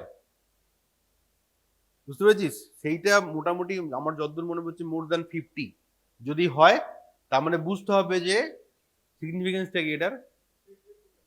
না, সেটা হচ্ছে যে ওর এন্ডোথেলিয়াম গুলো, এই যে এন্ডোথেলিয়াম গুলো, এগুলো ফ্র্যাজাইল হচ্ছে। মানে এবার পেশেন্টটা এটাতে যাবে, আগে থেকে তোর একটা চান্স তুই পেলি, উইন্ডো, পেশেন্টটাকে তুই আইডেন্টিফাই করতে পারবি। যার টর্নিকেট টেস্ট নেগেটিভ থাকবে তার অতটা এটাতে যাওয়ার চান্স কম, বুঝে গেছে। তো খুব ভালো একটা ক্লিনিক্যাল মেথড, ঠিক আছে। বেশ, প্লেটলেট অ্যাক্সিলারেট গম বেশ। এই দেখ, এখানে দেখ, haematocrit rise more than 20% over base line or fall in hematocrit by 20% after fluid replacement, ঠিক আছে। টুটা কি? above features some evidence of spontaneous bleeding in skin or other organ, black tarry stool, epistaxis, gum bleeding, abdominal pain। এই abdominal পেনটাও হয় কিন্তু bleeding এর জন্য, বুঝতে পেরেছিস। অনেক সময় ইন্টেস্টিনাল ব্লিডিং হয়, মাইক্রো ব্লিডিং হয়, তার জন্য ওটা হতে পারে। 3টা কি? শক সিনড্রোম, মানে অ্যাবাভ প্লাস সার্কুলেটরি ফেলিওর, মানে weak rapid pulse, narrow pulse pressure, hypotension, cold clammy skin, restlessness, এইগুলো। আর 4 হচ্ছে profound shock with undetectable blood pressure আর পালস, পাওয়া যাচ্ছে না, মরে যাবে পেশেন্ট এই ফেজে চলে গেলে, ঠিক আছে। চিকুনগুনিয়া, ঠিক আছে, it is a debilitating but non fatal, এই কথাটা ইম্পর্টেন্ট না। প্রচুর কষ্ট হয় পেশেন্টের, গায়ে হাত পায়ে ব্যথা যন্ত্রণা কমতে চায় না, ইভেন ফর উইকস ব্যথা যন্ত্রণা থাকে, হ্যাঁ, 3-4 সপ্তাহ ধরে ব্যথা কমতে চায় না, কিন্তু মরবে না patient. Viral illness that is spread by the bite of infected mosquito resembles dengue fever, বললাম নামটা ওই জন্য কাছাকাছি। Chikungunya caused by chikungunya virus, classified in the family Togaviridae alpha virus, usually start suddenly with fever, chills, headache, nausea, vomiting, joint pain and rash. In Swahili, chikungunya means which contorts or bends up. Refers to the contorted posture. ঠিক আছে? Frequently the infection causes no symptom, especially in children. বাচ্চাদের ক্ষেত্রে। ঠিক আছে? এটা খুব মানে মারাত্মক সিগনিফিকেন্ট কোনো পাবলিক হেলথ মানে সমস্যা নয় আর কি। ঠিক আছে? Next, scrub typhus. ঠিক আছে? Caused by Orientia tsutsugamushi. ঠিক আছে? ওরিয়েন্সিয়া মানে কি জানিস? হ্যাঁ, ওরিয়েন্টাল। ঠিক আছে? অর্থাৎ যেটাকে বাংলায় বলে প্রাচ্য, আর এটার উল্টোটা কি? ওয়েস্টার্ন, মানে পাশ্চাত্য। ঠিক আছে? তো সেইখান থেকে কতটা এসছে ওরিয়েন্সিয়া। ঠিক আছে? আর সুসুগামুচি মানে দেখ লেখা আছে, সুসুগা মানে ডেঞ্জারাস, আর মুচি মানে হচ্ছে বাঘ। ঠিক আছে? তাহলে dangerous bug found in Orient. ঠিক আছে? সেটা হচ্ছে Orientia tsutsugamushi. Small gram negative obligate intracellular. এটা পড়েছিস তো মাকে বলে দিতে। কিছু কিছু ব্যাকটেরিয়া আছে যেগুলো ইন্ট্রাসেলুলার, হ্যাঁ, তার মধ্যে এইটা একটা। Transmitted to humans by the bite of the larva of trombiculid mites, যেগুলোকে বলে চিগার। ঠিক আছে? কেমন দেখতে? এই যে, ঠিক আছে, এটা অ্যাডাল্ট, এটা লার্ভা, এবং এটা একটু মানে ব্রাইট রেড কালারের দেখতে হয়। ঠিক আছে? দেখ একটা হিউ আছে রেড কালারের। তাহলে এটা হচ্ছে chigger, which are almost microscopic, often brilliantly colour. Infectious chiggers are found particularly in areas of heavy scrub vegetation. সেইখান থেকে স্ক্রাব টাইফাস কতটা এসছে। স্ক্রাব মানে কি? হ্যাঁ, ছোট ছোট গাছপালা যেগুলো, যেগুলো একদম সেই ঘাসও নয় আর বড় গাছও নয়, মাঝামাঝি যেগুলো হার্ব যেগুলোকে বলে, ওটা সেই ধরনের। ঠিক আছে? তাহলে যে সমস্ত জায়গাতে এইগুলো চাষ হয় সেই সমস্ত জায়গাতে ইনফেকশন গুলো বেশি হয়। ঠিক আছে? সেই জন্য, আর কখনো একটা ওয়েট সিজন, এই আবার এই সেম টাইম আসছে জুন থ্রু নভেম্বর, দেখ এই বেশিরভাগ ইনফেকশন ডিজিজ এই সময়টাতেই হয়। এগুলোকে ওই জন্য আবার রিভার বা ফ্লাড ফিভারও বলে। স্টেটস এফেক্টেড বেশিরভাগই আছে, এবং আমাদের ওয়েস্ট বেঙ্গলও আছে, ভালো রকম হয় এখানে স্ক্রাব টাইফাস। ঠিক আছে? প্যাথোজেনেসিসটা কি হচ্ছে? চিগার বাইট হলো যে জায়গাটাতে বাইটটা হবে সেইখানটা এরকম একটা জিনিস তৈরি, ওটা কি বলে? এস্কার। হ্যাঁ, তো এটা কিভাবে এটার সিমিলারিটি পাওয়া যায় সেটা হচ্ছে, ধর যদি সিগারেটের কাউকে ছ্যাঁকা দেওয়া হয় তাহলে এই সেম এই জিনিসটা আছে। বুঝতে পেরেছিস? চারপাশটা লাল হয়ে থাকে, এই টিমিরা হয়ে থাকে, আর মাঝখানটা ব্ল্যাকিশ হয়ে থাকে। এই জায়গাটাতে একটা মানে মোটা একটা ডেড স্কিন টাইপের থাকে। ঠিক আছে? সেইটাকে বলে এস্কার। তাহলে কি হচ্ছে? Bacteria multiplied in local site papule ulcer necrosis, যে এস্কার হলো, আর তার সঙ্গে লিম্ফ্যাটোনোপ্যাথিও হবে, কারণ ওই অর্গানিজম গুলো লিম্ফ নোডেও চলে যায়। আর আরেকটা কি অন্য লাইনে কি হবে? এন্ডোথেলিয়াল সেলে গিয়ে অ্যাটাচ করবে এন্ডোথেলিয়াল সেল, রেপ্লিকেট করবে তার সাইটোপ্লাজমে, যেহেতু ইন্ট্রাসেলুলার, স্টিমুলেটস ফ্যাগোসাইটোসিস, কিন্তু ফ্যাগোজোমকে এসকেপ করে যাবে। ঠিক আছে? Disseminate into multiple organs through endothelial cells and macrophage, যে টাইপ 1 ইমিউন রেসপন্স হবে, সাইটোকাইন সেখানে স্টর্ম হবে, ওখানেও একই রকম মাল্টি সিস্টেম একটা ইনভলভমেন্ট হয়ে যাবে। ঠিক আছে? তাহলে প্যাথোফিজিওলজি কি? এই যে involve vasculitis due to the infection of endothelial cell leading to perivascular infiltration of T cells and monocytes or macrophage. সবাই আসছে অর্গানিজমটাকে মারতে, কিন্তু ও তো ইটসেলফ সেলটার মধ্যে ঢুকে বসে আছে এবং ওই ফ্যাগোজোমকে এসকেপ করে গেছে। ফলে আলটিমেটলি এই টি সেলগুলো এরা এসে কি করছে? ভাস্কুলার এন্ডোথেলিয়াল সেলটাকে ড্যামেজ করছে, দিয়ে ভাস্কুলাইটিস হচ্ছে। Endothelial normal cell produce various cytokines, এইগুলো এবার বোথ বেনিফিশিয়াল এফেক্ট আছে, অ্যান্টি মাইক্রো অ্যাক্টিভিটি, আবার ডেট্রিমেন্টাল এফেক্টও আছে। সেইটার জন্য কি হচ্ছে? ডুয়াল নেচারের জন্য complication such as hepatitis, renal failure, meningoencephalitis, respiratory failure, acute respiratory distress syndrome, occasionally myocarditis. দেখ মাল্টিপল সিস্টেম মানে ইনভলভমেন্ট হয়ে যাচ্ছে, যে কারণেই এটা মানে খুব ডেডলি। টাইফাস মানে কি জানিস? টাইফাস কথাটা কোথা থেকে এসেছে জানিস? গ্রিক ওয়ার্ড টাইফস থেকে। টাইফস কথাটা মানে হচ্ছে যে স্মোকি বা ক্লাউডি। ঠিক আছে? কেন? তার কারণ হচ্ছে যে যে টাইফাস যাদের হয়, টাইফাস মানে শুধু স্ক্রাব টাইফাস নয়, কিন্তু অনেক রকমের টাইফাস ফিভার হয়। আগে জানা ছিল না রিজন গুলো, সবকটাকে একসাথে টাইফাস বলতো। রিকেটসিয়া এরাও টাইফাস করে আর কি। তো কি হতো পেশেন্টের, যেহেতু মেনিনজোএনসেফালাইটিস হতো, এই মেনিনজোএনসেফালাইটিস এর জন্য পেশেন্টের ওভারঅল সেন্সটাই ক্লাউডি হয়ে যেত। বুঝতে পেরেছিস? এনসেফালাইটিস এ মেনিনজোএনসেফালাইটিস যা হয়, কেমন ড্রাউজি, ভুল বকছে, করতে পারছে না, মানে এই কারণটার জন্য এটাকে টাইফাস নামটা দেওয়া হয়েছে। কথাটা বুঝলি তো? যে কোনো টাইফাস ফিভার তুই নামটা জানলেই বুঝতে পারবি নিশ্চয়ই ওখানে মেনিনজোএনসেফালাইটিস হয়। বোঝা গেল? আর আরেকটা মানে এর সিমিলার নাম আছে টাইফয়েড, রাইট? টাইফাস আর টাইফয়েড কি সিমিলার না ডিফারেন্ট? নামটা সিমিলার, কিন্তু দেখ রোগটা সম্পূর্ণ ডিফারেন্ট। তো তার নামটা এত সিমিলার কেন? তার কারণ যে হিস্টোরিক্যালি তো জানা ছিল না। তুই তো ডাক্তারি পড়তে এসে ডে ওয়ান থেকে জানিস যে টাইফাস কেন হয় আর টাইফয়েড কেন হয়। আজ থেকে 100-150 বছর আগে লোকজন জানতোই না। বুঝতে পারছিস? শুধুমাত্র ক্লিনিক্যালি দেখে ডায়াগনোসিস করার চেষ্টা করতো।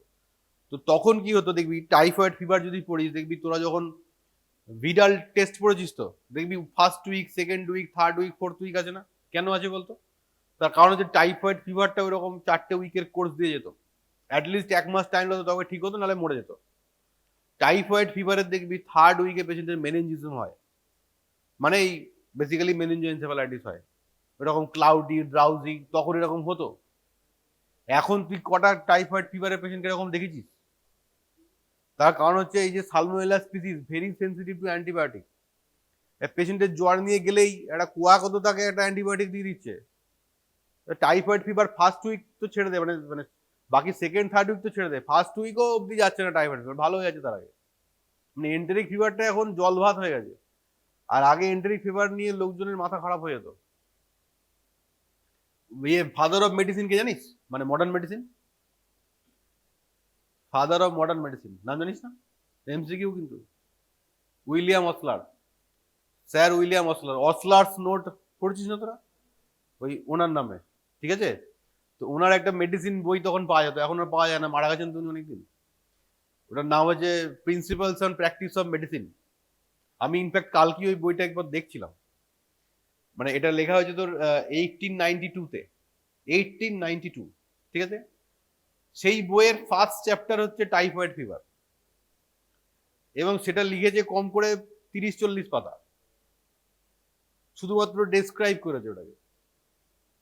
এতটাই কনফিউজিং ছিল, মানে এখন আমরা ভাবতেই পারি না যে ইনফেকশাস ডিজিজটা জাস্ট আমাদের কাছে একটা নেগলিজিবল হয়ে গেছে। এই যে আমার ক্লাসটা ধর, তোদের অ্যাপারেন্টলি সব থেকে কম ইন্টারেস্টিং লাগতে পারে, কার্ডিও, নিউরো এগুলো আরো ইন্টারেস্টিং ব্যাপার, কিন্তু একটা সময় এইটাই ছিল। ফার্স্ট চ্যাপ্টার হচ্ছে মানে গোটা সেকশনটাই শুধু ইনফেকশাস ডিজিজ, পরে অন্য ডিজিজগুলো এসছে। তো যাই হোক, এবার এইটা হচ্ছে তোর স্ক্রাব টাইফাস। এবার নেক্সট ম্যানিফেস্টেশন, মানে কি কি ক্লিনিক্যাল ফিচার আমরা পাই। Illness vary from mild and self limiting to fatal হতে পারে, হ্যাঁ। Incubation period of 6 to 21 days, characterized by fever, headache, myalgia, cough and gastrointestinal symptom। এই যে ব্ল্যাক এস্টার বললাম, উইথ রিজিওনাল লিম্ফ্যাডেনোপ্যাথি। ম্যাকিউলার র্যাশও হতে পারে, আমাদের এখানকার স্কিনে অত ভালো বোঝা যায় না। If untreated the patient may become stuporous as meningoencephalitis develop. Various cranial nerve deficit have been noted. Cranial নিউরোপ্যাথিও হয়ে যেতে পারে, থার্ড নার্ভ পলসি হয়ে গেল, সিক্স নার্ভ পলসি হয়ে গেল, হতে পারে, সেভেন নার্ভ পলসি হয়ে গেল, হতে পারে। Scrub typhus meningitis is a common neurological manifestation which is characterized by headache, neck rigidity, along with altered sensorium or focal neurodeficit. Other myocarditis, ARDS, hepatitis, diarrhea, যেগুলো বললাম, ঠিক আছে? নেক্সট লেপ্টোস্পাইরোসিস কি হয়? Primarily a disease of animals, actually অ্যানিমালদের মধ্যেই বেশি হয়। Occasionally infect human, caused by pathogenic spirochete of the genus Leptospira, ঠিক আছে? Infection is acquired through contact of abraded skin and mucous membrane with the environment contaminated with urine of rodents, carrier or disease animals, ঠিক আছে? এই জন্য এটাকে অনেক সময় কি বলেন, মাড ফিভার।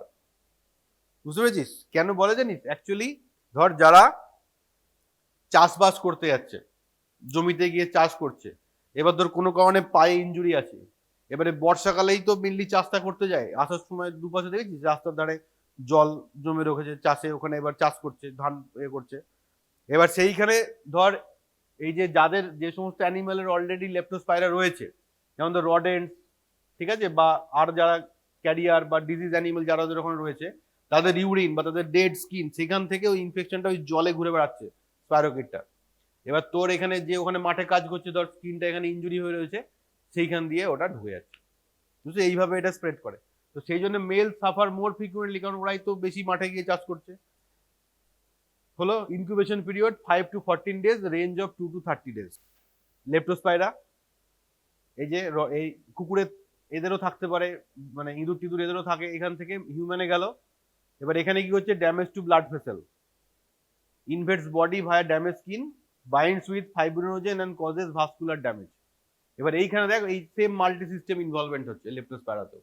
কি কি হচ্ছে এখানে, ব্রেনে মেনিনজাইটিস, হার্টে মায়োকার্ডাইটিস, গ্যাস্ট্রিক ব্লিডিং, কোলেসিস্টাইটিস। ঠিক আছে, শুধুমাত্র দেখ স্টোন হলেই যে কোলেসিস্টাইটিস হয় তা কিন্তু নয়, লেপ্টোস্পাইরাতেও কোলেসিস্টাইটিস হচ্ছে, তাই না? Skin rash, damage of the vascular network, আইতে ইউভিআইটিস সেটা হয়, তো স্ক্লেরাতে লেপ্টোস্পাইরাস পৌঁছে যায়। ঠিক আছে, pneumonitis, calf, hepatitis, liver failure, Melina, urinary সিস্টেমে হিমাচুরি, কিডনি ইনভলভমেন্ট খুব সিরিয়াস লেপ্টোস্পাইরাতে। ঠিক আছে, লিভার আর কিডনি এই দুটো লেপ্টোস্পাইরাতে সব থেকে বেশি ইনভলভ করে। তাহলে প্যাথোজেনেসিস কি, although direct invasion of tissue may cause some pathologic effect, এরা কি নোট করছে যে marked degree of multi-organ tissue injury appears inconsistent with the number of leptospira found on microscopic examination। তার মানেটা কি, ইটসেলফ অর্গানিজমটা ড্যামেজ কম করছে, damage হচ্ছে immunologically mediated. ঠিক আছে, এন্ডোটক্সিন, হিমোলাইসিন এগুলোও মানে প্যাথোজেনেসিস হিসেবে ধরে, বাট এই যে মেন হচ্ছে কনসিস্টেন্ট হচ্ছে vascularitis of the capillaries manifested by endothelial oedema, necrosis, lymphocytic infiltration. যে কোনো অর্গানকে তুই তুলে বায়োপসি করে দেখবি, তার ব্লাড ভেসেলের মধ্যে এই পিকচারটা পাওয়া যাবে। Despite clearance from the blood, leptospiras may remain dormant in immunologically privileged site, মানে যেখানে চট করে ইমিউন সেলগুলো পৌঁছায় না, like renal tubule, brain and aqueous humor of the eye for weeks to months। Clinically patient ভালো হয়ে গেল, কিন্তু এই সমস্ত জায়গাতে তখনও লেপ্টোস্পাইরা পাওয়া যাবে। ম্যানিফেস্টেশন কি, very wide, mild anicteric presentation at one end to severe leptospirosis. ওই জন্য 3টে স্টেজ হয়, অ্যানইকটেরিক, ইকটেরিক আর সিভিয়ার। অ্যানইকটেরিক মানে কি, জন্ডিসটা হচ্ছে না, হেপাটাইটিস হচ্ছে কিন্তু জন্ডিস হচ্ছে না। এটা আরেকটা ক্লাসিক্যাল এক্সাম্পল কি জানিস, অনেক সময় হেপাটাইটিস এ, তাতে এসজিওটি এসজিপিটি অনেক বেশি বাড়ে, কিন্তু বিলিরুবিন খুব বেশি নাও বাড়তে পারে। ঠিক আছে, সেটাকে বলে অ্যানইকটেরিক হেপাটাইটিস। তাহলে কি হচ্ছে, milder form, fever, myalgia, but do not have jaundice. Almost 90% of patient have this type of illness. বাকি 5 to 10% কি হচ্ছে ইকটেরিক। কি হচ্ছে, সিভিয়ার ফর্ম, জন্ডিস হচ্ছে, ইনভলভমেন্ট অফ আদার অর্গান। আর সিভিয়ারে কি হচ্ছে, haemorrhage, acute renal failure, acute respiratory failure, multi organ failure, high risk of death, মরে যায় পেশেন্ট। মোর সিভিয়ার ফর্ম এটাকে বলা হয় ওয়েলস ডিজিজ। তাহলে একটা জিনিস জেনে রাখ, লেপ্টোস্পাইরোসিস আর ওয়েলস ডিজিজ এক্স্যাক্টলি সেম নয়। লেপ্টোস্পাইরোসিসের সিভিয়ার ফর্মটা হচ্ছে ওয়েলস ডিজিজ, মাইল্ড লেপ্টোস্পাইরোসিসকে ওয়েলস ডিজিজ বলা যাবে না। ঠিক আছে, হেপাটিক ইনভলভমেন্ট যেটা বললাম, এই দুটো মেন হয়। Jaundice most important, mild to severe 4 থেকে 7 দিন পরে হবে। হেপাটিক এনসেফালোপ্যাথি হতে পারে, but rare. Hepatomegaly and tenderness in right hypochondrium, hepatomegaly তো হবেই, লিভার একটা হচ্ছে। আর রেনাল লিভার কি, অ্যাকিউট টিউবুলার নেক্রোসিস হয়ে যায়, রেনাল যে টিউবুল গুলো সেগুলো নেক্রোসিস হয়ে যাবে ওই ভাস্কুলাইটিসের জন্য। ইন্টারস্টিশিয়াল নেফ্রাইটিস হবে, এই জন্য হিমাচুরিয়া, কোলা কালার্ড ইউরিন হবে পেশেন্টের, আর বেশি কাস্ট ইন ইউরিন মাইক্রোস্কোপি। তোরা ইয়ে দেখেছিস, পুরোনো সিনেমা টিনেমা দেখিস, উত্তম কুমারের সপ্তপর্ণী দেখেছিস? হ্যাঁ দেখেছিস? কি নিয়ে বলতো সিনেমাটা? ওখানে হচ্ছে যে উত্তম কুমার, সুচিত্রা সেন ওরা সবাই মেডিকেল কলেজে পড়ে, স্টুডেন্ট, এমবিবিএস স্টুডেন্ট তোদের মতো। তো সেইখানে একটা সিন আছে, ওখানে দেখাচ্ছে যে উত্তম কুমার, তোরা যেমন ফার্স্ট ইয়ারে পড়তিস বোন সেট নিয়ে, ওরকম মাথার মানে খুলে স্কাল নিয়ে আর কি ও পড়ছে, দেখেছিস তো সিনটা? ওইখানে দেখবি ওর একটা বন্ধু এসে ওকে জিজ্ঞেস করে যে একটা শব্দ আমি পড়তে পারছি, এটা কি হবে একটু বলে দিত। তো বললো তুই বানান করে বল। তখন কি বলেছিল,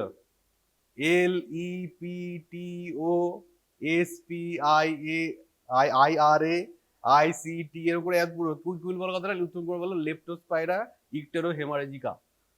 বুঝতে পেরেছিস? ওইটা ওই সিনেমাতে নামটা আছে, সেটা হচ্ছে এই ডিজিজটা, ইকটেরো হেমারেজিকা। মানে এখানে ইকটেরাস হচ্ছে হেপাটাইটিসে, আর এটার জন্য মানে ব্লিডিং হচ্ছে। ওটা আজ সপ্তবর্ণী দেখবি, খুব ভালো সিনেমা, বুঝলি? বেশ। সিভিয়ার কেসে কি হচ্ছে? অলিগিউরিয়া, ইভেন অ্যানিউরিয়া হয়ে যাচ্ছে, oedema of face, feet, features of uraemia, মানে রেনাল ফেলিওর হলে যা যা হয় আর কি, সেগুলো হচ্ছে। নেক্সট হচ্ছে কালাজার, ঠিক আছে? এটাই আজকে লাস্ট টপিক। বেশ। ভিসেরাল লিসম্যানিয়াসিস, যেটা তোকে বললাম, এটা অনেক বেটার টার্ম।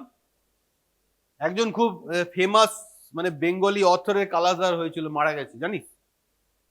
অনেক আগে, সুকুমার রায়, বুঝতে পেরেছিস? ওনার কালাজার হয়েছিল। is a disease caused by the parasite Leishmania donovani and is transmitted in India by sandfly vector Phlebostomus argentipes. এই লিসম্যানিয়া ডোনোভানি কথাটার মানে কি জানিস? কোথা থেকে এসছে অরিজিন?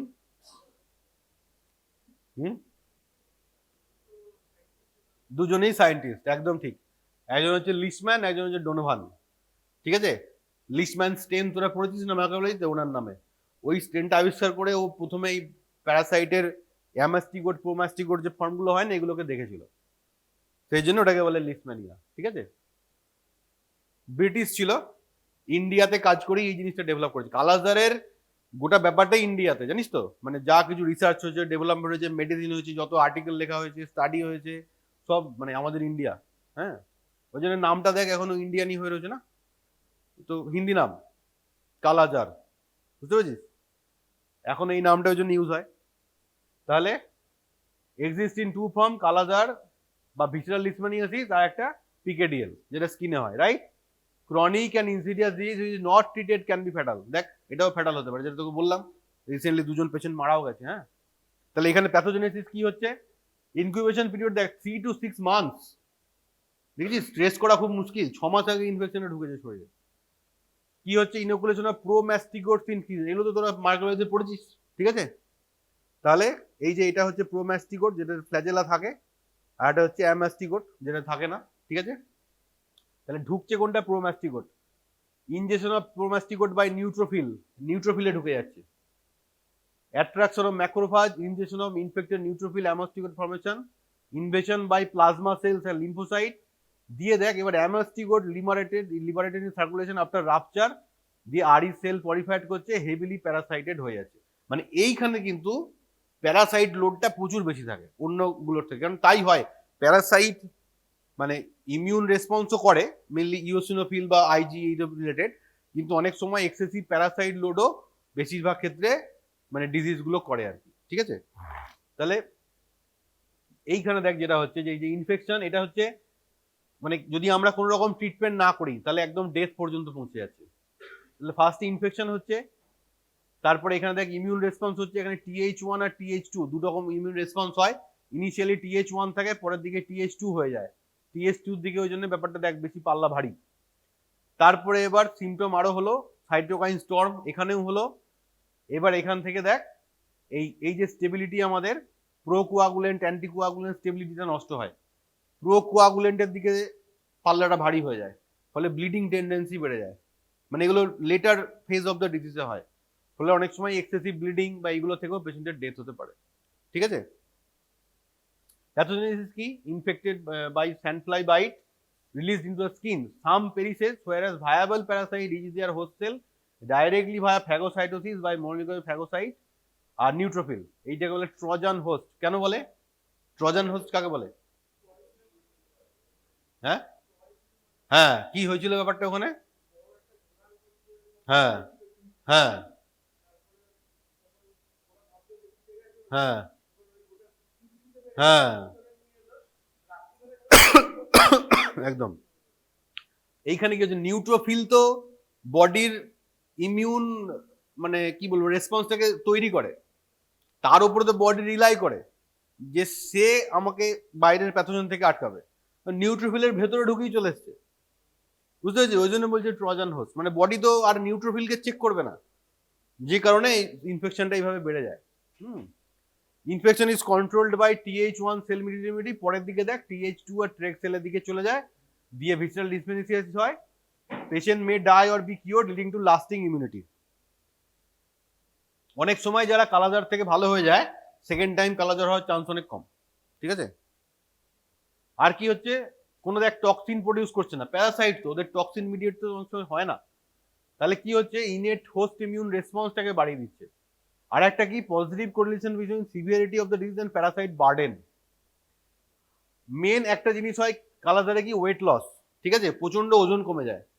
কেন হয়, একটা হচ্ছে যে লস অফ অ্যাপেটাইট হয়, যদিও সব সময় নয়, অনেক সময় কিন্তু কালাজারে অ্যাপেটাইট বাড়তেও পারে।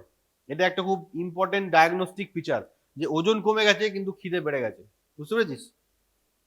বেশিরভাগ ক্ষেত্রে কিন্তু ওজন মানে কমে গেলে খিদেও কমে যায়। আর একটা অবশ্য এক্সাম্পল হয়, সেটা হচ্ছে ডায়াবেটিস, তাতে ওজন কমে, খুব এক্সেসিভ ডায়াবেটিস হলে, কিন্তু খিদে বেড়ে যাবে। হ্যাঁ হ্যাঁ, আবার ধর ম্যালিগনেন্সি হয়েছে, টিউবারকুলোসিস হয়েছে, যেখানে ওজনও কমবে খিদেও কমবে, ঠিক আছে। আর কি, ফিভার হতে পারে, সেটার জন্য এনার্জি কনজাম্পশন হচ্ছে, এক্সেসিভ ফিভার, রোজ জ্বরে ভুগছে, ওজন কমে যাবে। আর অ্যাকিউট ফেজ রিয়াক্টেন্ট যেগুলো, তারাও সার্কোপেনিয়া করে। সার্কোপেনিয়া মানে কি, loss of muscle tissue, lean and thin হয়ে যায় মাসেলটা। হেপাটোস্প্লিনোমেগালি, এটা খুবই ইম্পর্টেন্ট কালাজারে, ঠিক আছে। কেন, লিভার স্প্লিনটা বড় হয়, কিছুটা ইমিউলজিক্যালি মিডিয়েটেড, মেন হচ্ছে প্যারাসাইট লোড ভর্তি থাকে, লিভারও প্যারাসাইট ভর্তি, স্প্লিনে প্যারাসাইট ভর্তি, এবং ম্যাসিভ স্প্লিনোমেগালি হতে পারে। সেখানে কি হবে, স্প্লিনটা বাড়তে বাড়তে বাড়তে বাড়তে আম্বিলিকাস ক্রস করে এদিকে চলে আসবে, বুঝতে পেরেছিস, এত বড় স্প্লিন হয়ে যায়। পেটে হাত দিলেই তুই শুধু লিভার আর স্প্লিন পাবি, আর কিছু পাবি না, এত বড়, ঠিক আছে। এবং এই স্প্লিনের মধ্যে প্যারাসাইট ভর্তি থাকে। আর কি, ইনফ্লামেটরি এন্ড স্টেজ ইলিসমিনিয়া, ব্যাকটেরিয়াল সেপসিস, এগুলো হয় শেষের দিকে আর কি, এইগুলোর জন্য ডেথ হতে পারে। Septic shock, DIC, multi organ failure, ঠিক আছে, এইগুলো করে ডেথ হয় পেশেন্টের। ম্যানিফেস্টেশনের মধ্যে কি, অ্যাসিমটোমেটিক হতে পারে, সেলফ রিজলভিং হতে পারে, আবার ফালমিনেন্ট লাইফ থ্রেটেনিং ইনফেকশনও হতে পারে। অনেক সময় সাবক্লিনিক্যাল কেসও থাকে, যাদেরকে ডায়াগনোসিস করা যাবে না। সাবক্লিনিক্যাল মানে কি, সে তো সিমটম নেই, তোর কাছে আসবেও না।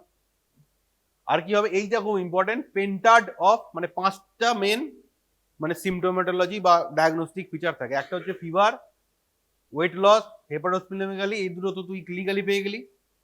এছাড়া প্যানসাইটোপেনিয়া হয়, কারণ ওই যে তোর অ্যামাস্টিকোট প্রোমাস্টিকোট যেগুলো বোন ম্যারোতে চলে যায়, দিয়ে ওখানে গিয়ে বোন ম্যারোতে গিয়ে বাকি সেলগুলোকে প্রলিফাইড করতে যায় না, প্যানসাইটোপেনিয়া হবে।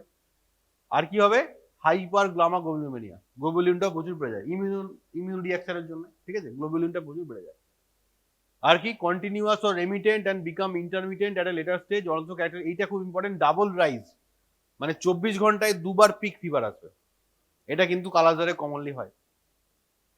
Also report night sweat weakness, এগুলো তো হবেই।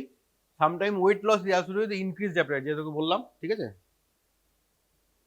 এইটা ইম্পর্টেন্ট, কালা জ্বর নামটা হলো কেন, মানে স্কিনটা কালো হয়ে যাচ্ছে, ডার্ক হয়ে যাচ্ছে কেন, তার কারণ দেখ কি হচ্ছে, visceral display, high level of inflammatory cytokine, সেগুলো হাইপোথ্যালামো পিটুইটারি অ্যাড্রেনাল অ্যাক্সিসকে স্টিমুলেট করছে, এসিটিএইচ আর কর্টিসল বেড়ে যাচ্ছে। এই এসিটিএইচ স্কিনে গিয়ে মেলানোসাইট স্টিমুলেশন করছে, দিয়ে মেলানিন বেড়ে যাচ্ছে, পেশেন্ট কালো হয়ে যাচ্ছে। যদি পেশেন্টকে তুই টাইমলি ট্রিটমেন্ট দিস, পেশেন্ট যদি বেঁচে যায়, এই পিগমেন্টেশনটা আবার চলে যাবে, ঠিক আছে। থিন অ্যান্ড ক্যাকেকটিক হয়ে যায়, abdominal distension and protuberance due to massive hepatitis, মানে সারা শরীর রোগা পাতলা টাইপের হয়ে গেছে, ওয়েট লস হয়ে গেছে, কিন্তু পেটটা এরকম পটিবলি টাইপের হয়ে রয়েছে।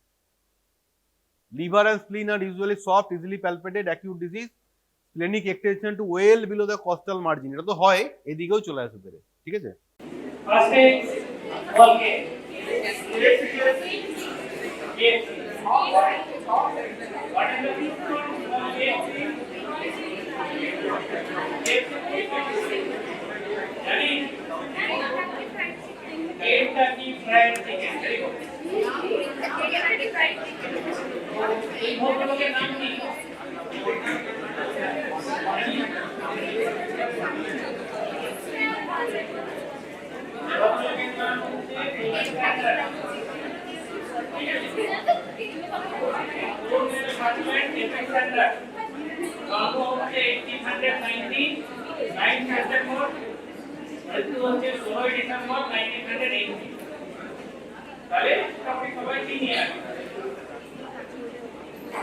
What is a hunger hormone? Hunger hormone কাকে বলে? What? লেপটিন না লেপটিন ধরে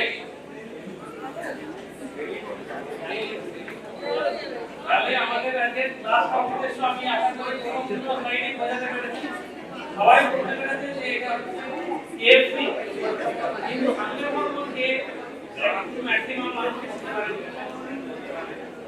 তো হাঙ্গার হরমোন কি রেলিন রেলিনটা কোথা থেকে সিক্রেট হয় স্টমাক থেকে কি করে হাঙ্গার কন্ট্রাকশন তৈরি করে মানে খিদে পাওয়ার আর অনেকগুলো কাজ আছে এই কাজের মধ্যে একটা হচ্ছে কার্ডিও প্রোটেক্টিভ রোল আছে সেকেন্ড হচ্ছে একটা SR1A টাইপের একটা রিসেপ্টর আছে ব্রেনে সেটার উপর কাজ করে গ্রোথ হরমোন সিক্রেটোগ্রোথ রিসেপ্টর 1A এটা হচ্ছে মেইন কাজ এছাড়া cardio protective sleep wave cycle test sensation award recognition মানে অ্যাওয়ার্ড পেলে আমাদের ভালো লাগে এখানে এই হরমোনটা আছে এরকম অনেকগুলো মাল্টিপল টাইপের কাজ আছে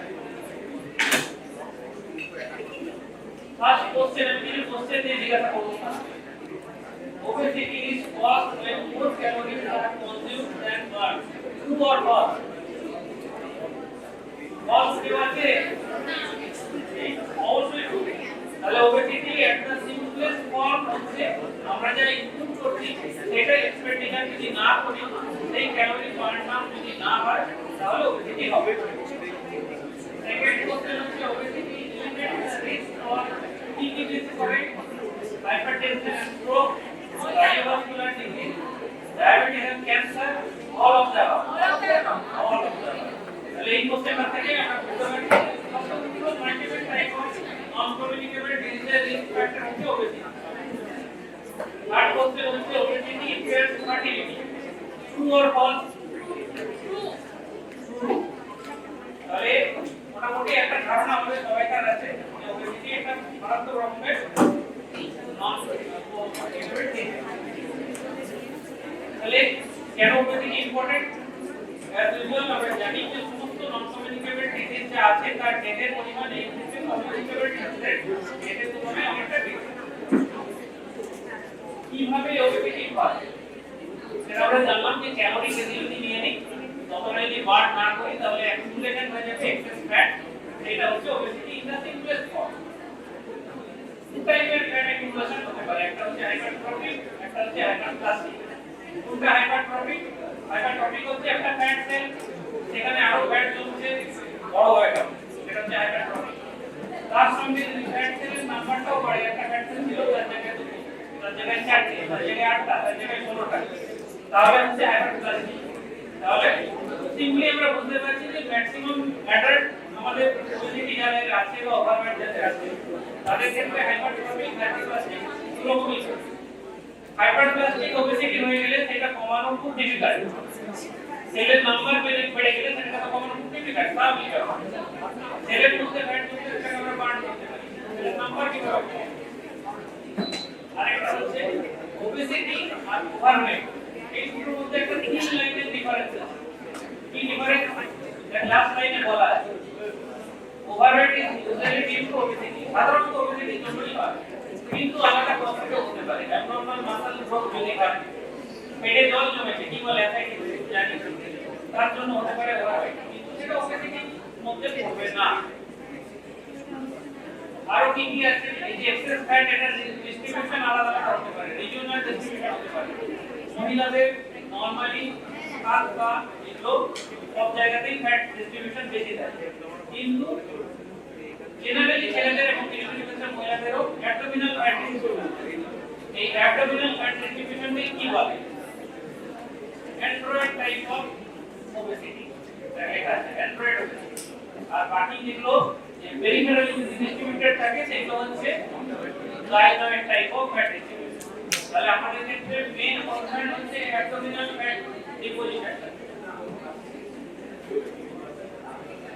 এইখানে একটা ড্যাশ আমি দেখেছি এটা হলো কি হবে obesity is perhaps the most prevalent form of dash nutrition কি nutrition obesity কি টাইপের নিউট্রিশন ওভার নিউট্রিশন একটা হয় ম্যাল নিউট্রিশন রাইট অফ আমরা মেইনলি ডেভেলপিং ওয়ার্ল্ডে কি নিয়ে বেশি চিন্তিত থাকি আন্ডার নিউট্রিশন, কিন্তু তা নয়। ডেভেলপ কান্ট্রি অ্যাক্টিভিটি প্রবলেমেটিক হচ্ছে ডেভেলপিং কান্ট্রি কোথায়? হ্যাঁ, তো এই যে হেলথ কনসার্নগুলো আছে যেগুলো ইন্ডাস্ট্রিয়ালাইজ কান্ট্রি 30 ইয়ার্স আগে বেরিয়ে গেছে, সেগুলোতে এখন ডেভেলপিং কান্ট্রিগুলো আমাদের ইন্ডিয়ার মতো কান্ট্রিগুলো খুবই ইম্পর্টেন্ট। মেইনলি শুধুমাত্র খাবার খেয়ে নেওয়া, excess amount of food intake কিন্তু দায়ী নয়, তার সঙ্গে এনার্জি এক্সপেন্ডিচার মিনিমাম লেভেলে না হওয়া, এটা কিন্তু মোরালেস বেশি দায়ী বলে আপনাদের ধরা হয়। এক্সট্রিমলি ডিফিকাল্ট এই যে প্রবলেমটা ওবেসিটি, এটা ওয়ার্ল্ড ওয়াইড যে প্রবলেম আছে সেটাকে অ্যাড্রেস করা, কারণ স্ট্যান্ডার্ডাইজেশন নেই। বিএমআই রেট পুরো বিভিন্ন কান্ট্রির জন্য আলাদা, আমাদের কান্ট্রির জন্য একটা করে বিএমআই, ইউএস এর জন্য একটা করে বিএমআই, ব্রিটেনের জন্য একটা করে বিএমআই। তাহলে আমরা স্ট্যান্ডার্ডাইজ করতে পারি না, কম্পেয়ার করতে পারি না, এক্সাক্ট ডেটা থাকে না, কারণ বিএমআই বেশি বা ওবেসিটি এটা আমরা সেভাবে কোনো রোগ হিসেবে ধরি না। তাহলে কে দেখা যাচ্ছে যে মোটা হয়ে গেছি কোনো দেখা যাচ্ছে এরকম আছে, তাহলে আমরা সেই ডেটাটাও অ্যাকুরেটলি পাই। WHO একটা এস্টিমেট আছে, WHO এস্টিমেট বলতে এটা দিকে মোটামুটি 2022 তে 1 in every 8 adult 8 জনের মধ্যে 8 জনের মধ্যে একজন হচ্ছে ওবেস ওয়ার্ল্ড ওয়াইড। সিমিলারলি এই যে ওবেসিটি রেটটা এটা 1990 তে অ্যাডাল্টের জন্য যা ছিল 2022 তে এটা ডাবল হয়েছে, আর এইটাই অ্যাডোলেসেন্টের জন্য যা ছিল তার ডবল হয়েছে 2020। Globally almost 2.5 billion person adult যারা হচ্ছে ওভারওয়েট, তার মধ্যে 43% যদি পার্সেন্টেজ হিসাব করি 43% হচ্ছে ওভারওয়েট, 16% হচ্ছে ওবেস।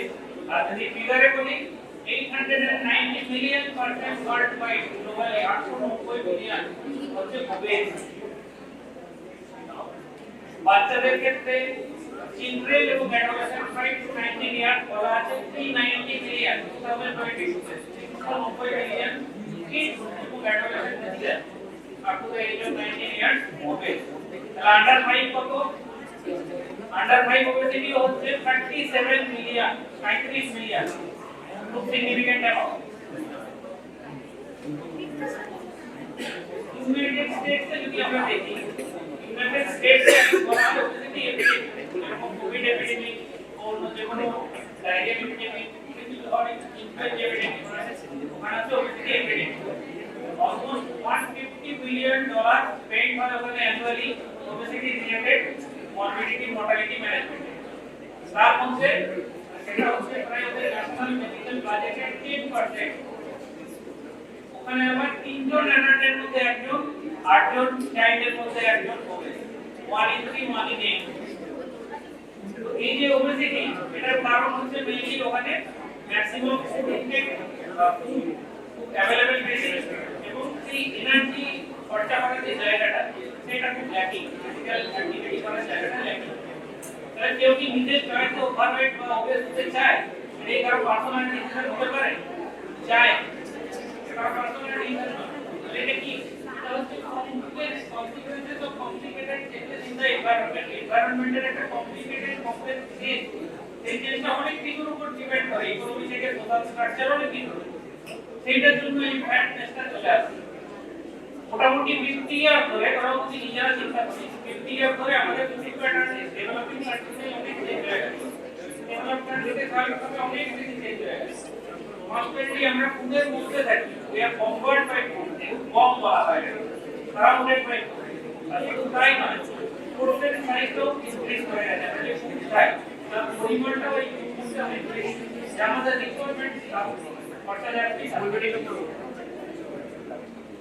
ড্রাই ওয়ার্ক বেশিরভাগ জায়গাতেই এখন শহরে হোক বা মেট্রোতে হোক, স্কুল হোক, অফিস হোক, জব বা স্কুলিংয়ে যেতে গেলে বাচ্চাদের বড়দের যেতে হয় ড্রাইভ গাড়ি। কেন কি? অনেকগুলো কারণ আছে, তার মধ্যে একটা হচ্ছে ওয়াকিং ডিস্টেন্সে নয়, তাহলে ড্রাইভ করে যেতে হয়, এটা একটা কারণ। বেশি অনেকগুলো স্কুলে দেখা গেছে বাচ্চাদের প্লে গ্রাউন্ডই নেই, খেলবে কোথায়? চর্চা করার তো জায়গা যায়, তাহলে প্লেগ্রাউন্ড যখন নেই সেই টাইমটা বাচ্চারা কিভাবে স্পেন্ড করছে তিনের রকম থেকে যে কোনো স্ক্রিন হতে পারে, স্মার্টফোন হতে পারে, ট্যাবলেট হতে পারে, স্মার্ট টিভি হতে পারে। তাহলে এইটা একটা মেজর কারণ। চাইল্ডহুড ওবেসিটি এটা আরো একটা চিন্তার ব্যাপার। চাইল্ডহুড ওবেসিটিটাই আমাদের মেইন টার্গেট অফ অ্যাকশন। কারণ কি চাইল্ডহুড ওবেসিটিটা আমরা ডিটেক্ট করতে পারি, মানে গার্ডিং ইন্টারভেনশন করা অনেক সহজ, এটা আমি নাম বলবো। তাহলে যদি চাইল্ডহুড ওবেসিটি থাকে তাহলে কি কি ডিফিকাল্টি আসতে পারে? মেইনলি হচ্ছে ফিজিক্যাল প্রবলেম হতে পারে, হাইপারটেনশন হতে পারে, গ্লুকোজ ইনটলারেন্স হতে পারে, ডিপ্রেশন আসতে পারে, লোনলিনেস আসতে পারে, এগুলো আসতে পারে। এইখানে যে প্যারাগ্রাফটা আছে এটার মধ্যে বেশি এটাই বলা আছে নন কমিউনিকেবল ডিজিজ যেগুলো আমরা প্রিভেন্ট করতে চাই, সেই নন কমিউনিকেবল ডিজিজের মধ্যে কোনগুলো আর্লি ওবেসিটির জন্য চলে আসে, কোনগুলো লেট আছে।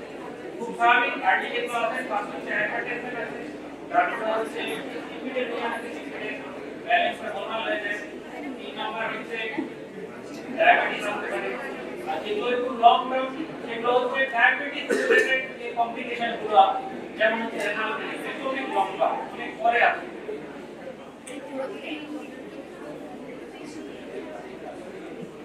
রিস্ক ফ্যাক্টর নিয়ে আমি অনেকবার বলেছি, আজকে বলতেছি। রিস্ক ফ্যাক্টরের কিছু অ্যাট্রিবিউট বলেছি আমি বারবার, দেখো মনে রাখি কি কি অ্যাট্রিবিউট বলা থাকে। কাকে রিস্ক ফ্যাক্টর বলা হয়?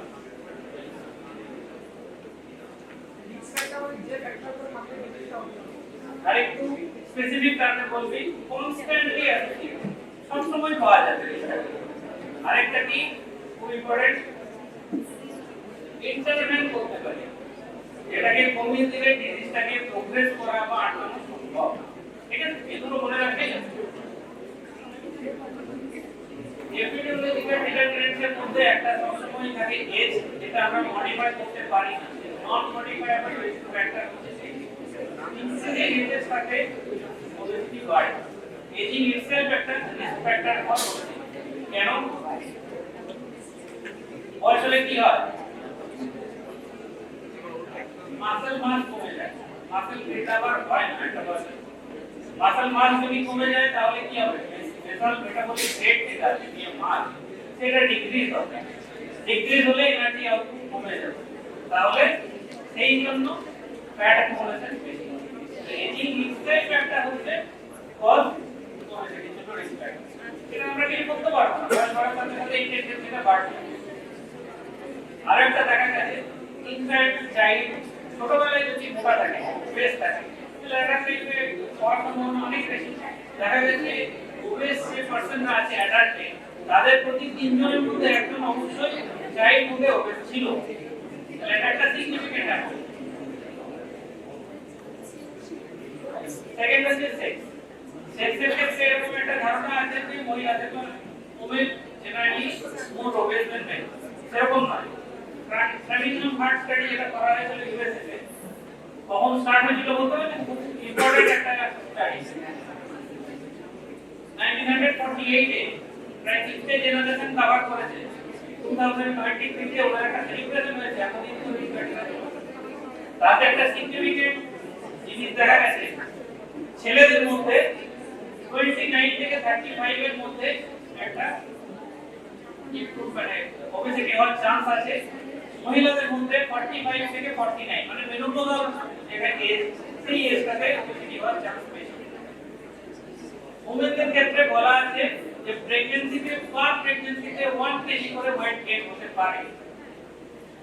আবার এর সঙ্গে এটাও একটা ইম্পর্টেন্ট, ডেভেলপিং কান্ট্রি যেমন ইন্ডিয়া, যেখানে খুব ছোট ছোট ডিউরেশনে মাল্টিপল প্রেগন্যান্সি হওয়ার সম্ভাবনা বেশি জায়গাতে, সেইগুলোতে কিছু ওয়েট কমার সম্ভাবনা, কারণ কি বডি হিল হতে টাইম লাগে। জেনেটিক ফ্যাক্টর, এটাও দেখা গেছে জেনেটিক ফ্যাক্টরের একটা রোল অবশ্যই আছে। এই জেনেটিক ফ্যাক্টরের রোলটাই কিন্তু শেষ এটা এরকম নয়, এটা জাস্ট রোল আছে 50%। অ্যাবডোমিনাল ওবেসিটি সবাই এখানে হয়, এখানে তিনের একটা কাজ। সেরকম দেখা গেছে যে একই এক থেকে যদি দুটো রোগী হয়, তাদের ক্ষেত্রে তাদেরকে একজন হয়তো আমেরিকায় থাকে, একজন হয়তো ইন্ডিয়ায় থাকে, আলাদা আলাদা সোশিও ইকোনমিক স্ট্যাটাসে ডেভেলপমেন্ট।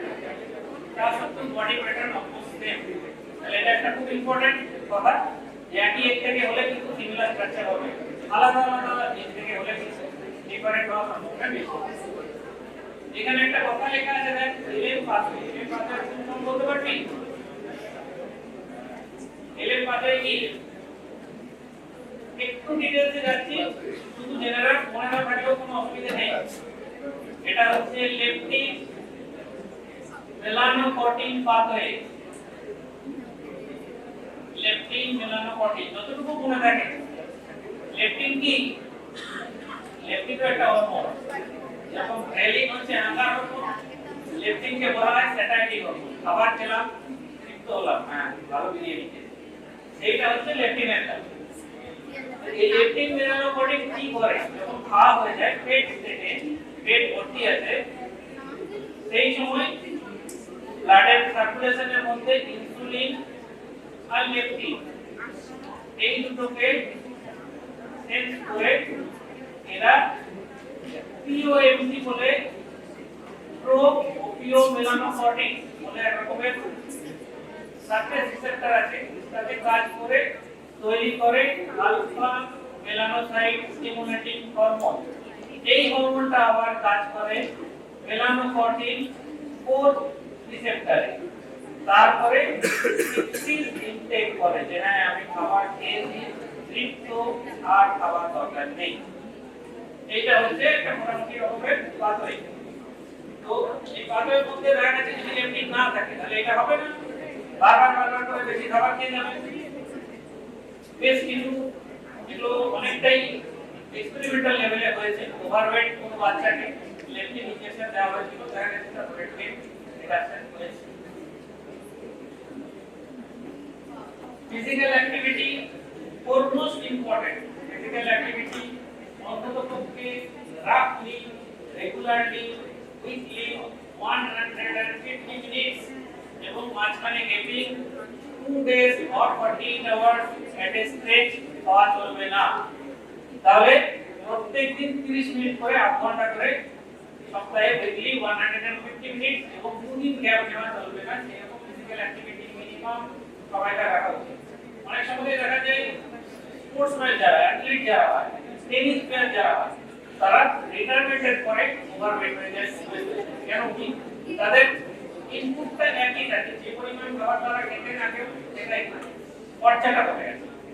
সিমিলারলি অ্যাক্টিভ ইউথ যদি হয় তোদের মতো, তাহলে তো ফাইন ওল্ড হয়েছে, এক মাস পায়ে হয়তো কাজটা, এই যে এক মাসে এখানে এক্সপেন্ডিচারটা কমে গেল, খাবারটা কিন্তু সেম রয়েছে, এই সময় ওয়েট কম করার সম্ভাবনা বেশি। সোশিও ইকোনমিক স্ট্যাটাস, এটা মোটামুটি দেখি বোঝা যাচ্ছে সোশিও ইকোনমিক স্ট্যাটাসের সঙ্গে একটা ইনভার্স রিলেশনশিপ আছে। নরমালি ধরে নেওয়া হয় লো সোশিও ইকোনমিক স্ট্যাটাস তাহলে ঠিক মতো পাবে না, তাহলে নিউট্রিশন বেশি হবে না, সেজন্য বেশি চান্সেস কম। ইটিং হ্যাবিট, এটাও খুব ইম্পর্টেন্ট। ইন বিটুইন মিলস বারবার খাচ্ছি, রিফাইন্ড খাবার বেশি খাচ্ছি, সুগার কার্বোনেটেড খাবার বেশি খাচ্ছি, তাহলে ওবেসিটির চান্সেস বেশি। আর এইগুলো কখন এস্টাবলিশ হয়? আর্লি ইন দ্য লাইফ, বাচ্চাদের খাইয়ে খাইয়ে অভ্যস্ত করা হয়, তবে তো সেই বাচ্চারা আসলে আমরা হয়েছি।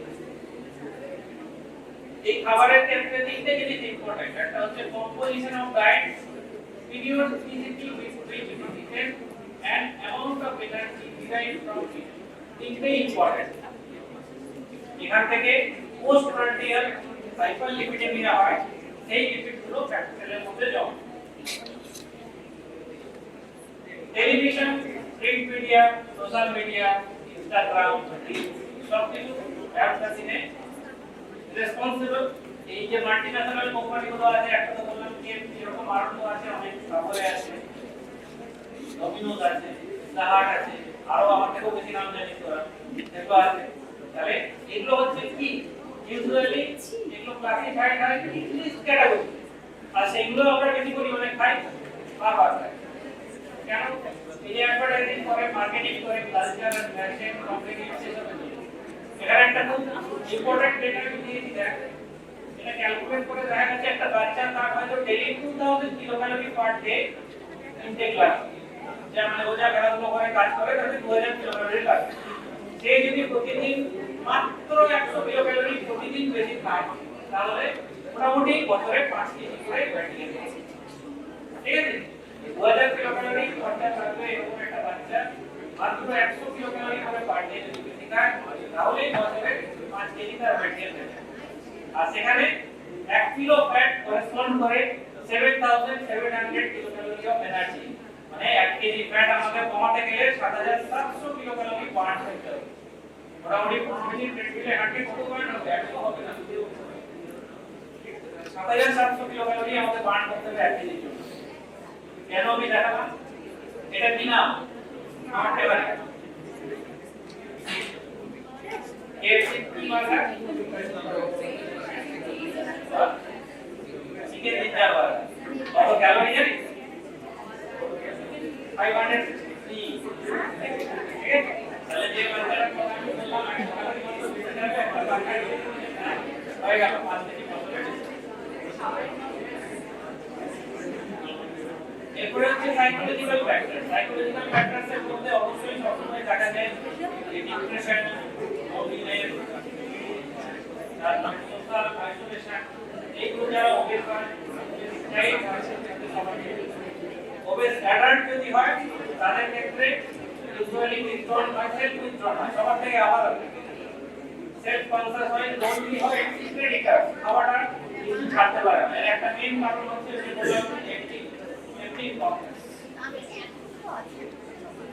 সেই ক্ষেত্রে দেখা যায় যে ওই কারণে ওবেসিটিটা ডেভেলপ করছে, সেটা কিন্তু বুঝতে হবে যে কোন কন্ডিশনে পৌঁছে হয়ে আসছে। সেই স্ট্রেসটাকে যদি আমি ওকে সেপারেট করতে না পারি খুব একটা কাজ হবে। দেন হচ্ছে ফ্যামিলিয়ার টেন্ডেন্সি। ফ্যামিলির ক্ষেত্রে দেখা যায় মোটা প্যারেন্ট যারা ওবেস প্যারেন্ট তাদের বাচ্চাদের ওবেস হওয়ার একটা টেন্ডেন্সি থাকে। কিন্তু এটা শুধুমাত্র জেনেটিক্স দিয়ে এক্সপ্লেন করা যাবে না, অনেক কারণ আছে। কারণ একটু একটা কাজ করা নিজেরাই বুঝতে পারবে, বাড়িতে যেরকম খাবার হয়েছে বাচ্চাও সেই খাবারের মধ্যে ওবেস হয়, তার মানে কি প্যারেন্টের খাবার খাচ্ছে খারাপ।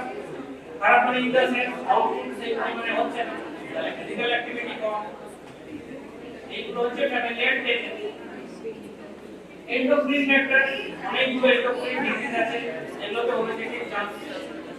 যেমন কুসি কি হয়? Human diabetes. কুসি সিনড্রোমে কি বেশি থাকে? শরীরে কর্টিসল থাকে না।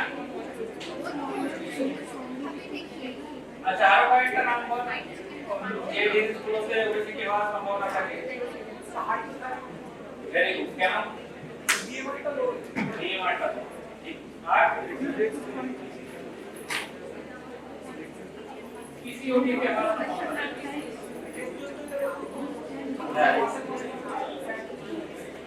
আচ্ছা, অ্যালকোহলের ক্ষেত্রে একটা ইম্পর্টেন্ট কথা এখানে বলা আছে, দেখা যাচ্ছে এটা ছেলেদের ক্ষেত্রে পজিটিভ রিলেশনশিপ এবং ফর ফিমেল নেগেটিভ। কিন্তু এটা মানে এই নয় যে ওমেনদের ড্রিঙ্কিং এনকারেজ করা হচ্ছে, নয়।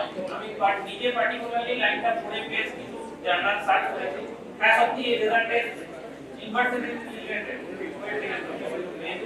কিন্তু কনক্লুশনে এটাও বলা আছে শুধুমাত্র ওয়েট রিডাকশন করার জন্য অ্যালকোহল খাওয়াটা কাজে করে। এর থেকে আরো অনেকগুলো ক্ষতি আসবে, কার্ডিওভাস্কুলার ডিজিজ আসবে, ইনফার্টিলিটি আসবে, ক্যান্সার আসবে। এডুকেশনের সঙ্গে একটা ইনভার্স রিলেশনশিপ আছে অবশ্যই। যারা সত্যিকারের এবং তোরা এডুকেটেড অ্যান্ড ভালো রকমের জ্ঞান হয় তাহলে তোরা এখন নিজেরাও চিন্তা করতে পারবি, যারা ওবেস তাদেরকেও বলতে পারবি যে এক্সাক্ট কোন ধরনের ওবেসিটিটা এসেছে। স্মোকিং এর ক্ষেত্রে 100 বছর আগে একটা ধারণা ছিল যারা স্মোক করে তারা রোগা, কিন্তু এটা সঠিক কথা নয়। মোটামুটি লাস্ট 10 ইয়ার্সের মধ্যে অনেকগুলো ভালো ভালো ট্রায়াল আছে, তাদের ক্ষেত্রে দেখা গেছে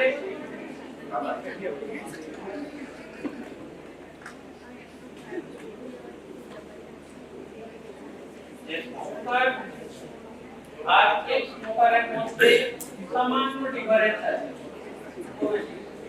স্মোকারদের ওয়েট স্মোকারের থেকে একটু কম আর নন স্মোকার ইন বিটুইন বিরাজ যে কোনো একটা জায়গায়, তাহলে বললে রোগা হবে এটা এখন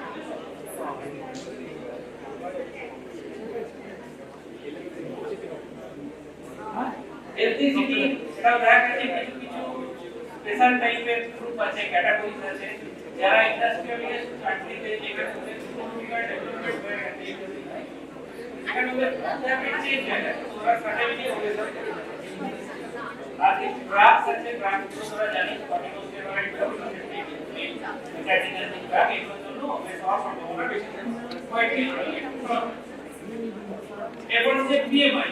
বিএমআই তোদের পড়ানো হয়ে গেছে, সবাই নিজে বিএমআই জানিস? সবাই জানিস তো? ওবেসকে কেউ আছে? জানি। বিএমআই এর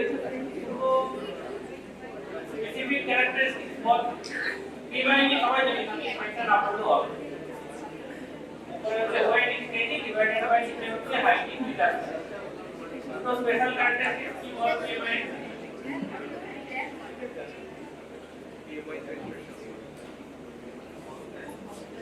সেক্সের কোন সেপারেশন আছে?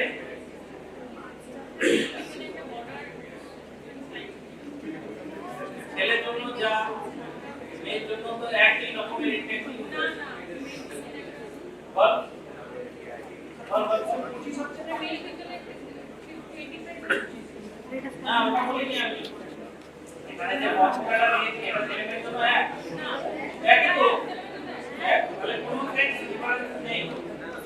সেকেন্ডলি হচ্ছে আমার ফ্যাট হচ্ছে, ফ্যাটটা কিসের জন্য হচ্ছে? মাসেলের জন্য, মানে ওয়েট গেইন হচ্ছে। এখানে তো ফ্যাট বলে লেখা নেই, ওয়েট আছে।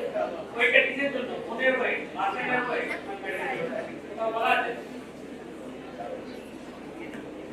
তাহলে এই তো হচ্ছে এজ ইন্ডিপেন্ডেন্ট, এই কোথাও বলা নেই। আর সেম ফর বোথ সেক্সেস, আর তার সঙ্গে প্যাকেজ, এই তিনটে জিনিস এটা থেকে আমরা পাই না। বিএমআই অনুযায়ী আমাদের ইন্ডিয়া এশিয়ান ইন্ডিয়ান ক্লাসিফিকেশনের মধ্যে পড়ে, তাতে ওবেসিটি কোথা থেকে আসে? নরমালি বই কি লেখা আছে? কত রকম থেকে হবে? কি 25 এই লেখা আছে। আর ওভারওয়েট 22 23 22.9 পর্যন্ত হচ্ছে, 22.9 পর্যন্ত নরমাল, তার উপরে হচ্ছে ওভারওয়েট 24.9 পর্যন্ত, 25 থেকে হচ্ছে ওবেস 1, 23 থেকে ওবেস 2। আচ্ছা এই যে আন্ডারওয়েট মানে বলা আছে লেস দ্যান 18.5, এই নিচে কোনো ক্যাটাগরি আছে? আন্ডারওয়েটে কোনো ক্যাটাগরি আছে জানিস? কারো 16, কারো 17, কারো 18 আছে, তিনটে ক্যাটাগরি আছে। সেগুলোকে বলে সিডি, ক্রনিক এনার্জি ডেফিসিয়েন্সি 1 2 3। ঠিক আছে, ওবেসিটি ওর জন্য আমি সিডি থেকে গেলাম। অ্যাবডোমিনাল যে ফ্যাট অ্যাকুমুলেশন কেন হয়? এর অনেকগুলো কারণ আছে। এক হচ্ছে number of cell, fat cell অ্যাবডোমিনে বেশি, এটা বলা আছে। ইন্ট্রাঅ্যাবডোমিনাল সেলস আর ইকুইপমেন্ট, এখানে অ্যাবডোমিনে ব্লাড ফ্লোটা বেশি, high blood flow, glucocorticoid receptor বেশি, অ্যান্ড্রোজেন রিসেপ্টর বেশি, প্লাস আপস্ট্রিম লিভার থাকে বলে নন এসিডিফাইড ফ্যাটি অ্যাসিড গুলো যায়। এতগুলো কারণের জন্য ইন্ট্রাঅ্যাবডোমিনাল ফ্যাট ডিপোজিশনটা একটুখানি আমরা ফিজিক্যাল অ্যাক্টিভিটি কম করলে হয়।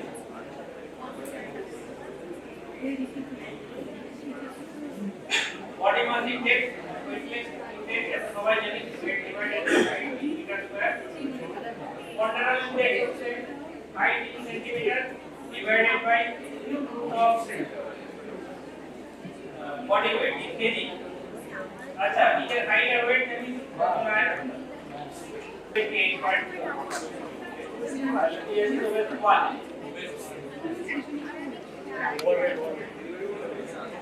Similarly, the quadratic index koi kamo ache? Eta tome bolo ta.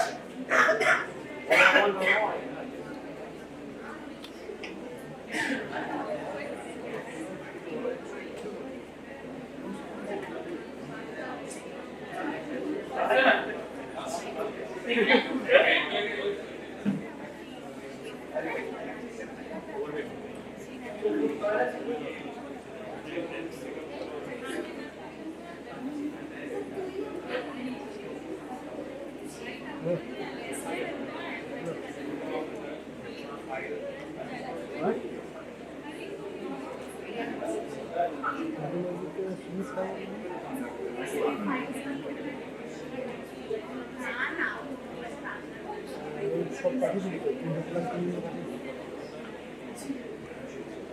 Nature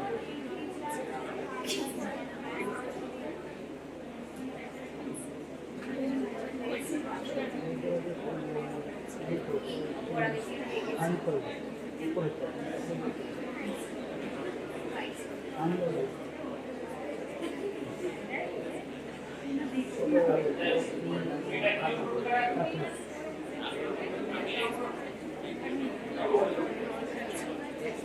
আচ্ছা এখন আমরা প্রোফাইল ইন্ডেক্স থেকে হাইট হচ্ছে সেন্টিমিটারে বল মাইনাস 100 পুরো ক্লিয়ার রন পুরো ক্লিয়ার রন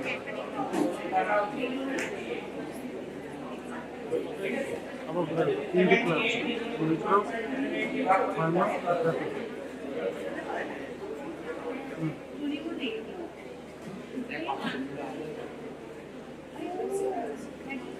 ওকে কিন্তু লোকে তো তিনটে ক্লাস লেখা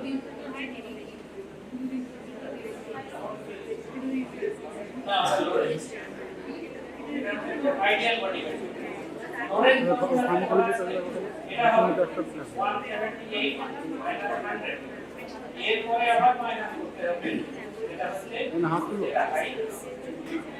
মাইনাস 150 2 হচ্ছে এর মধ্যে আরো কিছুটা ওয়েট ঠিক আছে এটা হচ্ছে অ্যাকচুয়াল 78 রাস্তে 24 মানে 3 kilo correct are popular index হচ্ছে অ্যাকচুয়াল ওয়েট অ্যাকচুয়াল ওয়েট কত তো 9 ব্লক ব্লক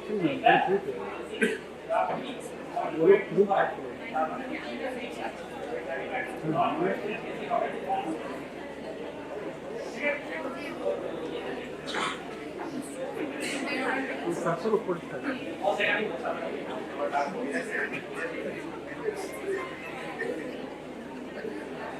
ইনপুট থিকনেস বলে একটা ব্যাপার আছে ইনপুট থিকনেস বেশ কিছু জায়গায় দেখা হয় ইউট্রাইসের বাইরে সাবস্পেকুলার ক্রাইমিয়া এই জায়গার মধ্যে ইনপুট থিকনেস মাপা হয় কি দিয়ে মাপা হয় হার্টরেট ক্যালিপার কোনদিন ডিপার্টমেন্টে দেখেছি ইনস্ট্রুমেন্টটা heart rate caliper non invasive টেকনিকে use করা হয় এটা চারটে জায়গায় যোগ করে যদি 40 মিলিমিটারের নিচে হয় ছেলেদের জন্য এবং 50 মিলিমিটারের নিচে হয় মেয়েদের জন্য তারপরে এটা হচ্ছে এই ওএসডি নয় এরকম দেখতে হয় হার্টরেট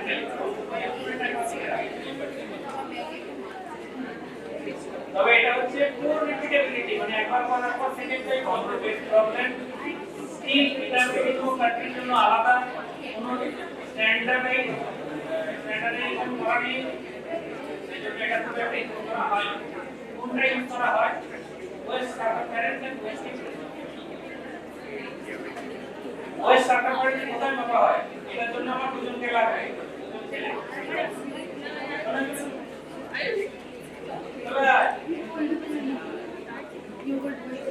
আরে ওয়েস্ট সার্কামফারেন্স দেখো একদম আর্গুমেন্ট দেখি ভাই যে যাবে সেকেন্ডে তুই তো ঠিক আছে ভাই যা ভাই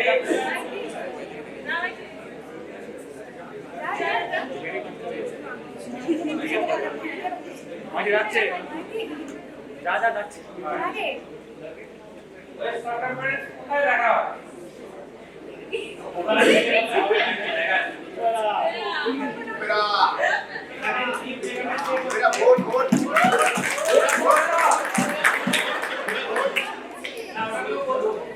আর এখানে হচ্ছে এখানে আছে এই দুটো পিন পয়েন্ট এটা হয় তাহলে পরে হচ্ছে অভিজ্ঞতা জামাটা খুলে পাবো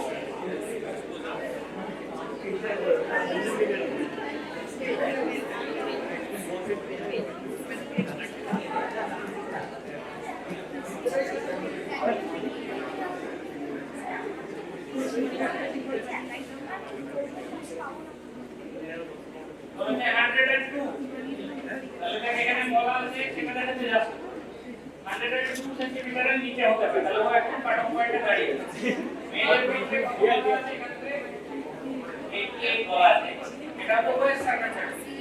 আর হিপ সার্কামফারেন্স যদি বলা হয় তাহলে হচ্ছে হ্যাঁ ব্রডেস্ট, এটা হিপের ব্রডেস্ট পয়েন্ট, সেই জায়গা দিয়ে যে আমি যেটা পাবো সেটা হচ্ছে হিপ। এরপরে এই যে রেশিওটা এইটা বলা আছে greater than of 1 in men and greater than of 0.85 in female or women, তাহলে হাই দিবে। আমার কথাটা এখানে এটা ওয়ার্ল্ডে ইন্ডিয়া নয়। ইন্ডিয়া কত জানি? এই যে ওয়েস্ট হিপ রেশিওটা ইন্ডিয়ার জন্য কত? মোটের মান হওয়া যাবে না, ফিমেলদের জন্য মোটের এইটাই পাওয়া যাবে, আরো কম, অনেকটা কম। এই যে ওয়েস্ট সার্কামফারেন্স 102 বললাম, এটাও আরো কম, 90।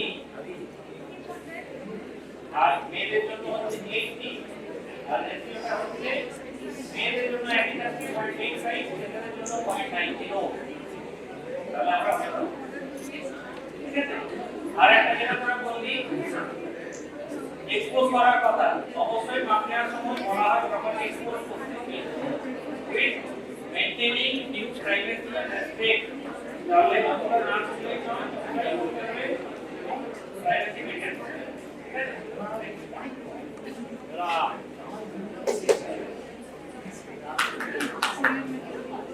হ্যাজার্ডস অফ ওবেসিটি, ওবেসিটি কি হ্যাজার্ডস আছে? কিছু কিছু ডিজিজ পর থেকে ওবেসিটি হয়। অনেক তো আছে, ক্যান্সার, ডায়াবেটিস টাইপ 2, আর নন-অ্যালকোহলিক ফ্যাটি লিভার, আর অবস্ট্রাকটিভ হিপোক্যাম্পিয়া, আর সেক্সুয়াল ডিসেবিলিটি, আর কার্ডিওভাস্কুলার ডিসঅর্ডার, ঠিক আছে? আর কিছু সাইকোলজিক্যাল বল, depression, guilt, psychopathy, laziness. Prevention and care, prevention and কেয়ারের ক্ষেত্রে তিনটেই অপশন হতে পারে, তিনটেকেই আমরা মিক্স এন্ড ম্যাচ করে এখানে বলা আছে। একটা হচ্ছে এক্সারসাইজ, একটা হচ্ছে ডায়েট, একটা হচ্ছে স্পোর্ট, তাই তো? আর কোনো কিছু জানা আছে? এক্সারসাইজ, ডায়েট, স্পোর্ট, আর কিছু? কোনো মেডিকেশন আছে ওবেসিটির জন্য? অ্যান্টি ওবেসিটি ড্রাগ কিছু জানা আছে? অ্যান্টি ওবেসিটি সার্জারি কিছু জানা আছে? তাহলে আছে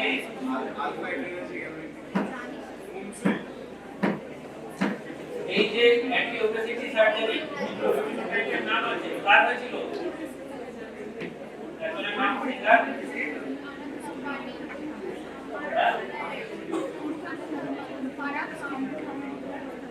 আব্দুল হামিদ, ব্যারিয়াট্রিক সার্জারি হয়েছিল, ঠিক আছে? আর একজন আনন্দ আম্বানি, স্যার কারো বেশি প্রবলেম আছে, সেজন্য এখন ওয়েট গেইন হয়ে গেছে, বাট তোমার ওখানে কিন্তু হয়েছিল এই ডায়াবেটিসের মধ্যে বেশি কি বলা হয়? সিভিয়ারলি ওবেস বা ওবেস যারা, তাদের ক্ষেত্রে 1000 calorie per day, 11 per day operated diet maintain করতে বলা হয়। এটা অনেকটা রিসোর্স করবে ডেইলি ইটিং হ্যাবিট, কিন্তু processed food, refined food, sugar, এই পরিমাণগুলো কম থাকবে। মাইক্রোনিউট্রিয়েন্টস, ভিটামিনস, মিনারেলস এইগুলো বেশি থাকবে। আর as close as possible existing nutritional pattern কে ফলো করবে। কারণ কি ওবেসিটি যেটা মেইন চ্যালেঞ্জ, শুধু এক্সট্রা ওয়েটটা কমানোর উদ্দেশ্য নয়, সেটাকে মেইনটেইন করাটাও একটা খুব ইম্পর্টেন্ট ব্যাপার। এটা খুব টাফ, মোটিভেশনের অভাব, পেশেন্ট বিহেভিয়ার আর স্ট্রং মোটিভেশন এই দুটো লাগবে, না হলে পেশেন্ট বা ক্ষেত্রে যে কোনো diet plan fail. Physical activity আমি বলে দিলাম মিনিমাম কতটুকু করা উচিত। আর আদার্স এর মধ্যে অ্যাপেটাইট সাপ্রেসিভ ড্রাগস আছে, যেমন আমি বললাম লেপটিক ইনজেকশন, হার্বেস মেডিকেশন আছে, ফ্যাট ক্যালকুলেশন করে যেমন অর্লিস্ট্যাট, কিন্তু এগুলো খুব লিমিটেড ইউজ আছে, কারণ খুব সিগনিফিক্যান্ট অ্যামাউন্টে এগুলো ওজন কমাতে পারে না। একটা মোটামুটি রাফলি হিসেব দিচ্ছি, যদি কেউ অ্যান্টিবায়োটিক ড্রাগ ইউজ করে 3 মাস কনজিকিউটিভ ইউজ করবে, বেসিক অ্যাডভান্স এফেক্ট আছে মনে এলাম, কিন্তু খুব একটা প্রবলেম হলো না ম্যানেজ করতে। স্টেপ যদি 5% করে রিডাকশন হয় তাহলে করতে হবে ঠিকঠাক আছে। তো অনেক সময় 5% তো হয় না। কিছু টিপস আছে, এই টিপসগুলো তোমরা নিজেরাই একটু মাথা খাটালে বলতে পারবে। আমি যে বললাম এক্সারসাইজ করতে হবে, ডায়েট করতে হবে, বা যখন মিক্স আপ করতে হবে, বা মেডিসিন খেতে হবে, বা সার্জারি করতে হবে, এই বাকিও বেশ কিছু রেগুলার জিনিস আছে যেগুলো যদি করা যায় ওয়েট ঠিকঠাক থাকবে। একটা দুটো নাম বলতে পারি, হ্যাঁ, ওবেসিটিতে কোনো সিঙ্গেল সলিউশন হয় না, মেনি লেভেলসে হয়। তার মধ্যে একটা হচ্ছে আমরা যে ড্রিঙ্কস খাই, ড্রিঙ্কস কার্বোনেটেড, এইটা যদি কমিয়ে বা যে কোনো রকমের আপনার অ্যাডিশনাল ড্রিঙ্কস যদি বন্ধ করে দিয়ে তার পরিবর্তে ওয়াটার, খুব সিম্পল সহজ। যে কোনো ওয়েট রিডাকশন প্রোগ্রাম শুরু করার সময় ফার্স্ট কথা বলা হয় ওয়াটার ইনটেক, জল বেশি পরিমাণে খেতে যাতে টক্সিন গুলো বের হয়ে যায়। সেকেন্ড হচ্ছে ফ্রুট আর ভেজিটেবল মার্কেট, এইগুলোকে একটু গুরুত্ব দিতে হবে। গুরুত্ব কাকে দিতে হবে? কমিউনিটিকে দিতে হবে, কমিউনিটি এটা আমাদের কাজ। আর টেলিভিশন থেকে রেস্ট্রিক্ট করতে হবে, তাদের অবশ্যই আমাদের নয়, বাচ্চাদের। চাই একটা গাইডলাইনও আছে, তাতে বলা আছে less than 2 hours per day তোমার যদি সিনিয়র সামনে বাচ্চাদের জন্য না আছে, দেখা গেছে তাতে ওবেসিটি সম্পর্কে অনেকটা বেশি এটা রেস্ট্রিক্ট। আর কি আছে? ব্রেস্ট ফিডিং এনকারেজ করতে হবে। ব্রেস্ট ফিডিং এনকারেজ করলে দুটো লাভ। কি কি লাভ? বাচ্চা ওবেস হওয়ার সম্ভাবনা কম থাকে ব্রেস্ট ফিডিং বাচ্চাদের, এটা প্রুভেন। আর মায়ের ক্ষেত্রেও ওবেস হওয়ার সম্ভাবনা কম থাকে যে বাচ্চাদের করায় সেই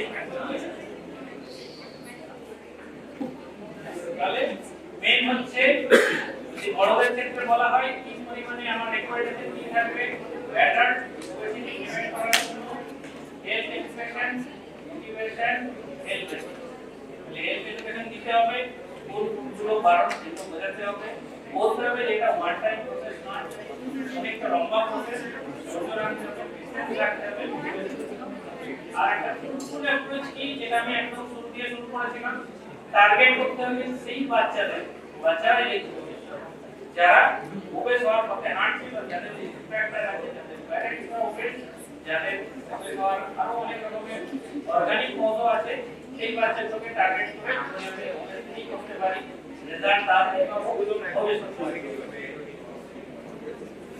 লাস্ট ইউনিট কোশ্চেন আমি আছে একবার বল, একটা কোশ্চেন হচ্ছে which of the following increases the risk of cardiovascular disorder in patients with obesity? It is osteoporosis, excess abdominal fat, psychological disorder, gastric ulcer. Only gastric ulcer. আর কোন উত্তর আছে? কোশ্চেনটা ভালো করে পড়ে দিবি। বাবারই কিছু নেই, আমি তো বললাম অ্যাবডোমিনাল ফ্যাট আছে, BMI সঙ্গে ক্লোজলি রিলেটেড, আর cardiovascular disease next B. Ghrelin নিয়ে আমি বললাম what is the role of ghrelin in intake regulating pathway. Ghrelin কি করে? Level decrease in weight is lost. Level decreases when weight is lost. Let's start.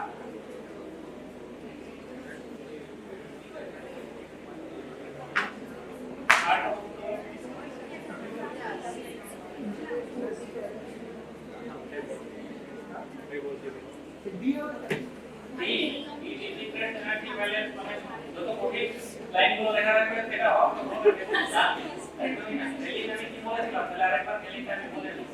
এটা হচ্ছে আঙ্গার hormone, লেকটিনটা সেটাইনি hormone. রেলিংটা কোথা থেকে বের হচ্ছে? আঙ্গার হরমোন স্টমাক থেকে বের হচ্ছে, ঠিক আছে? Enteroendocrine cells of intestine and stomach থেকে বের হচ্ছে রেলিং। এর কি কি আছে কাজ?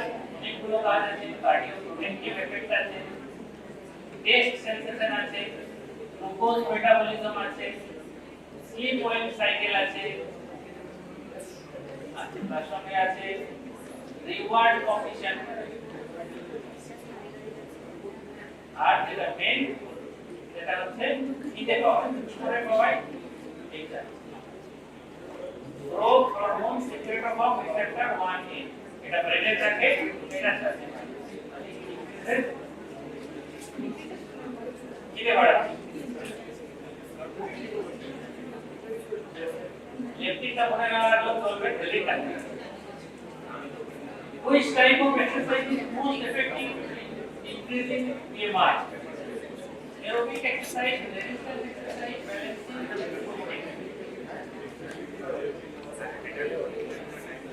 এটা একটু tough.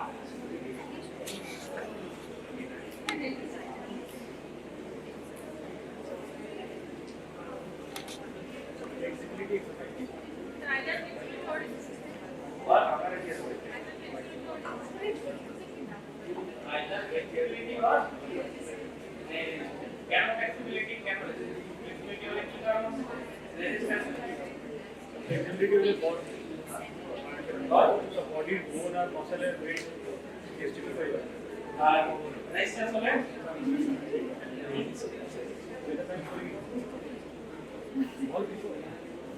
তারপর উত্তর প্রাইমারি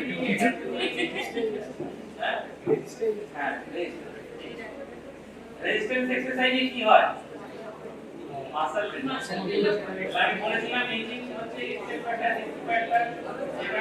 বয়সের সঙ্গে সঙ্গে মাসল মাস কমে যাচ্ছে, বিএমআর কমে যাচ্ছে। সিমিলারলি রেজিস্ট্যান্স এক্সারসাইজে কনসেন্ট্রেট রাখতে এনার্জি খরচা বেশি। তবে ট্রুলি স্পিকিং ওয়েট ক্লাসের করতে হয় চারটেই লাগে, ঠিক আছে? চারটে কম্বিনেশন হলে ভালো হয়। যদি চারটে না পারা যায়, ফার্স্ট যদি চয়েস থাকে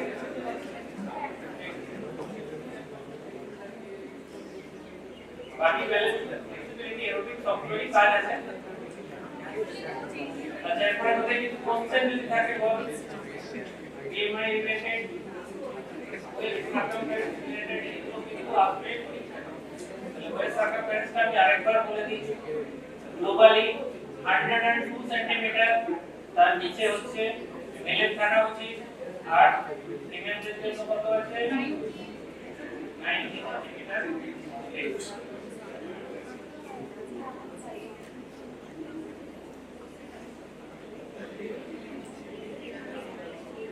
88 not 90, তাহলে 102 for male, 88 for female।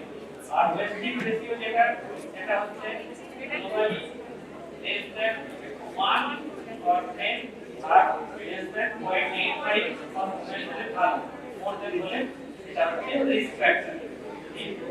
ইন্ডিয়ানদের জন্য 102 টা যেটা মেলে আছে এটা হচ্ছে 90 আর 88 যেটা আছে ওমেনের জন্য এটা হচ্ছে 80।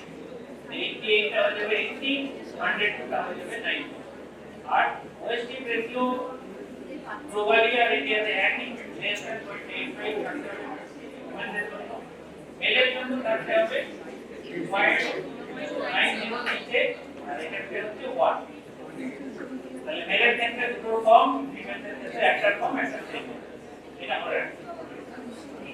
আর এটা মনে রাখার আর একটা হচ্ছে BMI টা মনে রাখা। 18.5 to 22.9 হচ্ছে নরমাল, 23 24.5 হচ্ছে ওভারওয়েট। ওভারওয়েট বিভিন্ন কারণে হতে পারে, অবস্থার কারণে হতে পারে, এক্সারসাইজের জন্য হতে পারে, মাসলের জন্য হতে পারে, অ্যাবনর্মাল মাসল গ্রোথের জন্য। 25 এর উপরে গেলে বেশ 130 এর উপরে গেলে